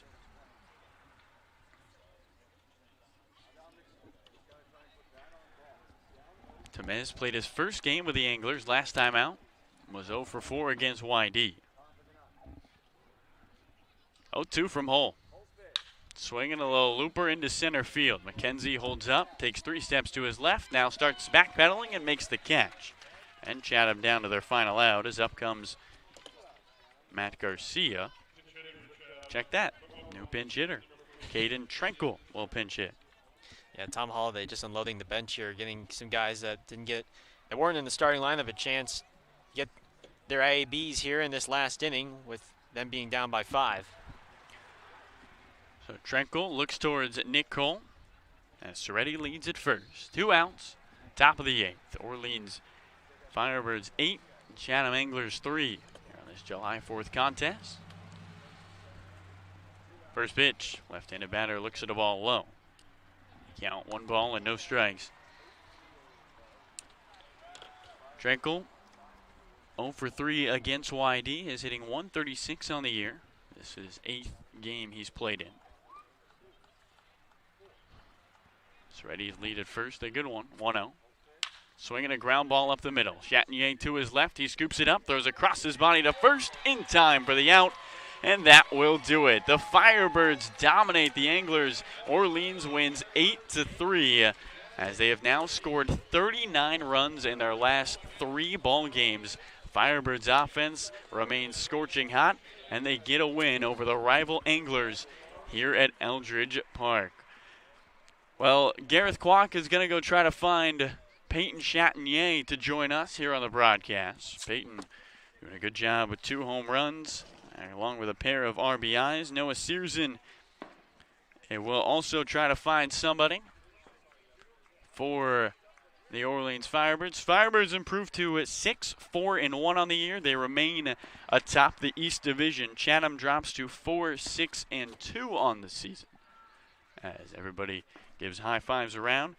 Firebirds put up 2 runs in the 3rd, 1 in the 4th, 1 in the 5th, 3 in the 6th, and 1 in the 7th. Scored in 5 straight innings, and really that big 6th inning, a 2-run double by Rylan Thomas back in the 6th, gave the Firebirds the cushion they needed. Chase DeLauder with a solo home run in the 7th. He now leads the Cape Cod Baseball League with 5 home runs. And Orleans with a big win. They have now won 3 in a row. And for the first time this season, the Firebirds are on a winning streak, which has got to feel good for a team that, to open up the year, really struggled. As we wait, Noah Searson still trying to get Jonathan Cannon for our post-game interview. Can't see if Noah's ready just yet. Looks like Cannon might be signing some interviews, or signing some autographs, excuse me. And Noah's ready with Jonathan Cannon. Noah, go ahead, take it away. Yeah, appreciate it, Carlo. I'm Sidelines here with Jonathan Cannon. Another Sunday, another win in the Firebirds scorebooks, and a big reason why was because your play on the field. During your time in the Cape, you had back-to-back-to-back Sundays in which you pitched pretty well. So when you look at your past performances, like, you know, what clicked so easily for you early on in the Cape and allowed you to be like the dominant number 1 for this team? I think it was just a great learning experience. You know, I was able to come in and settle in early and throw a lot of strikes, and that's just the key, is especially with these wood bats, a lot of guys are switching over, so you just got to pound the zone and make them hit it. And I think I was able to do that and get a lot of weak contact, and it led to a lot of wins, and that's always good. Well, and you mentioned learning experiences, and I talked to Kelly a bit after you came out, and he said that you guys still debrief after your outings, kind of talk about things that you can improve on. In today's talk, what did you and Kelly talk about that you saw in today's start that you can improve upon going into your further career? I think just throwing inside a little bit more. I think I can do a better job of that and really working the inside part of the plate, especially with these wood bats. It's hard for these hitters to hit that inside pitch, and you get see a lot of broken bats today. So I think that's the biggest thing moving forward, and just continuing to throw strikes and making them hit it. Well, and unfortunately for Firebirds fans, this is likely the last time that you'll be able to see Jonathan in a Firebirds uniform. A little sad, but hopefully in a week's time you'll be signed with an MLB team doing some great things. But before that, you obviously spent 3 weeks here. And when you think back on your time with the Firebirds, what are you really going to miss about being in Orleans and getting to play in front of the great fans of the Cape Cod Baseball League? I think two things. I think one is just the teammates and all my teammates just from all around the country and getting to meet everyone and making a lot of new friends. And then just the fans. The fans here are unbelievable. We had 3 great crowds when I got to pitch, and it was awesome to play in front of these fans and meet a lot of really nice people. Jonathan, 3-0 in his starts. And, stay glued to your television screens next Sunday, Monday, because I think we're going to hear Jonathan's name called. Thank you so much for your time and your performance this season. It definitely will be missed. But, guys, I know you got somebody else, so I'll send it back to you guys in the booth. Thanks so much, Noah. Really appreciate it. Alongside Peyton Chatagnier. Nice to join us in the booth. Peyton, Firebirds are 3-0 since you showed up. What did you bring to Eldridge Park? Oh, I don't think it's me. I don't think it's me at all. I mean, these guys have been hitting the you-know-what out of the ball, so it's been a lot of fun. I mean, it's been a great time, and we seem to gel real well. It seems just like a really fun team, so I think that's what has really helped us win. 2 home runs for you already. How have you been seeing the ball so well here early? I don't know, man. I have no idea. It's just been a lot of fun trying to get good ABs out, and I guess I'll get good results. I don't know. Yeah, it seems like everybody's finding the baseball early in this season. July 4th, you had the parade earlier today. Your first week here on the Cape. What's the experience been like? Oh, it's been awesome. I mean, even before today, it's just been really cool to see all the support. There's a lot of people that come to these games. It's really cool. But yeah, this morning, it was awesome. I mean, just to see all the support within Orleans, it was cool. I didn't even know there was that many people on the Cape at all, so it was just really cool to see all those people out there supporting us. Nice. Thanks so much for joining us. We'll see you tomorrow, and good luck. Appreciate it. Thank you. That's it for us with Peyton Chatagnier. Gareth Kwok will join me, and we will wrap it up here at Eldridge Park. The Orleans Firebirds take down the Chatham Anglers by a score of 8-3. They are winners of 3 in a row for the first time this season, and starting to find their stride, as we'll welcome in Brewster tomorrow night to end the 3-game homestand. Gareth Kwok's going to put his headset back on. Gareth, final thoughts for this Firebirds team who has seemed to find their offense. 39 runs in their last 3 games, and hey, they've been fun to watch. They sure have been fun to watch, and I mean they've been fun to watch. The offense has been going, but looks like we got Noah Sears in here with Ryland Thomas, and Noah, take it away with Ryland. Gareth, I'm on the sidelines with Ryland Thomas. It seems like it's basically every other game when one of us are talking to you. 3 hits on the day, including 2 doubles. You had the DH role again. I know we've talked about it a bit, but what's it like? I know you're a guy that likes to flash leather, kind of show off the legs, but what's it like transitioning to DHing every once in a while and, at least on this team, being kind of a power guy at some points? Yeah, it's been awesome, honestly. I've been just blessed to be able to play most of these games, so whether it's DH or in the field, I've been lucky enough to be a part of this team for most of the games we played, so it's just been awesome. I haven't really changed anything about my game. I kind of just stay simple and just play the game the way I like to play it, and yeah, it's been working so far, so I'm thankful and blessed. Yeah, it's been working to the tune of the Cape's leading hitter. We've been able to see your bat a lot. Still looking for your legs on the base paths. You kind of had a wacky play where you maybe got caught lacking a little bit, but it ended up turning into a good thing. Take me through that weird rundown play you went through. Yeah, so my first base coach, Coach Erickson, was basically like, when he lifts his leg, just go. So that was kind of the plan. If he picks off, I had faith in myself beating the throw, which I did, and ended up getting a third. So yeah, it worked out well. And when you think generally speaking about this team, it's now 3 wins in a row. You guys have now scored 39 runs in 3 games, which is just absolutely crazy, especially considering where you guys were at, struggling a bit more. So when you think about your performance as an entire team, what kind of confidence and swagger are you carrying into, Brewster tomorrow and the rest of the week? Yeah, to be honest with you, we've dealt with a lot this week with all the rain delays and just showing up to the game and just playing. We haven't hit BP or anything this week, so we've just kind of got together. We've had a lot of time to bond. So, yeah, we've become closer, and the scoreboard shows, like, we're playing well and we meshed together in the right time. So, yeah, this going forward, it's going to be awesome to see what this team does. I'm really confident we're going to finish really, really well. 3-game win streak for the Firebirds. Big reason why. Rylan Thomas, 3 hits, 2 doubles tonight. Rylan, thank you so much for your time. I know we'll probably be talking again at some point this season, but that's all I got from the sidelines, guys, so I'll send it back to you guys to finish this broadcast off. Thanks so much, Noah. Rylan Thomas, another 4-hit night. Sound like a broken record, Garrett. That guy just gets aboard. He finds a way to get on base, and he finds a way to get hits. It's been really fun to watch. I mean, I think if you were to ask us who would be leading the Cape League in hitting after 2 weeks, would Rylan Thomas be an answer? I mean, probably not. But he's been getting line drive contact, a lot of base hits, a lot of bloop singles, and he's been having himself a great start. And it's been injecting a lot of lineup. Him and Chanier, those 2 hitters. When you have those 2 guys doing their thing, and then if the DeLauder home run was encouraging to see as well. That's the 3rd straight game he's hit a bomb. Tyler Locklear, he had a bit of a rough night tonight, but if those guys, those pieces get it going, I mean, this is an offense that could really be scary the next couple of games, and we've seen it already these past 3 games, Carlo, at their best. 13 runs, averaging 13 runs a game, 39 total these last 3. So they got to try and carry this over to Brewster, and then against a good Bourne team on Tuesday. Oh, and we hope Bourne is undefeated when we see them. But we will step aside here at Eldridge Park. Carlo Jimenez and Gareth Kwok saying so long. Gareth will open us up at 7 o'clock tomorrow as the Brewster Whitecaps come to town. Final score here from Eldridge Park. The Orleans Firebirds defeat the Chatham Anglers 8-3. They're on a 3-game winning streak and on fire here 2 weeks into the season.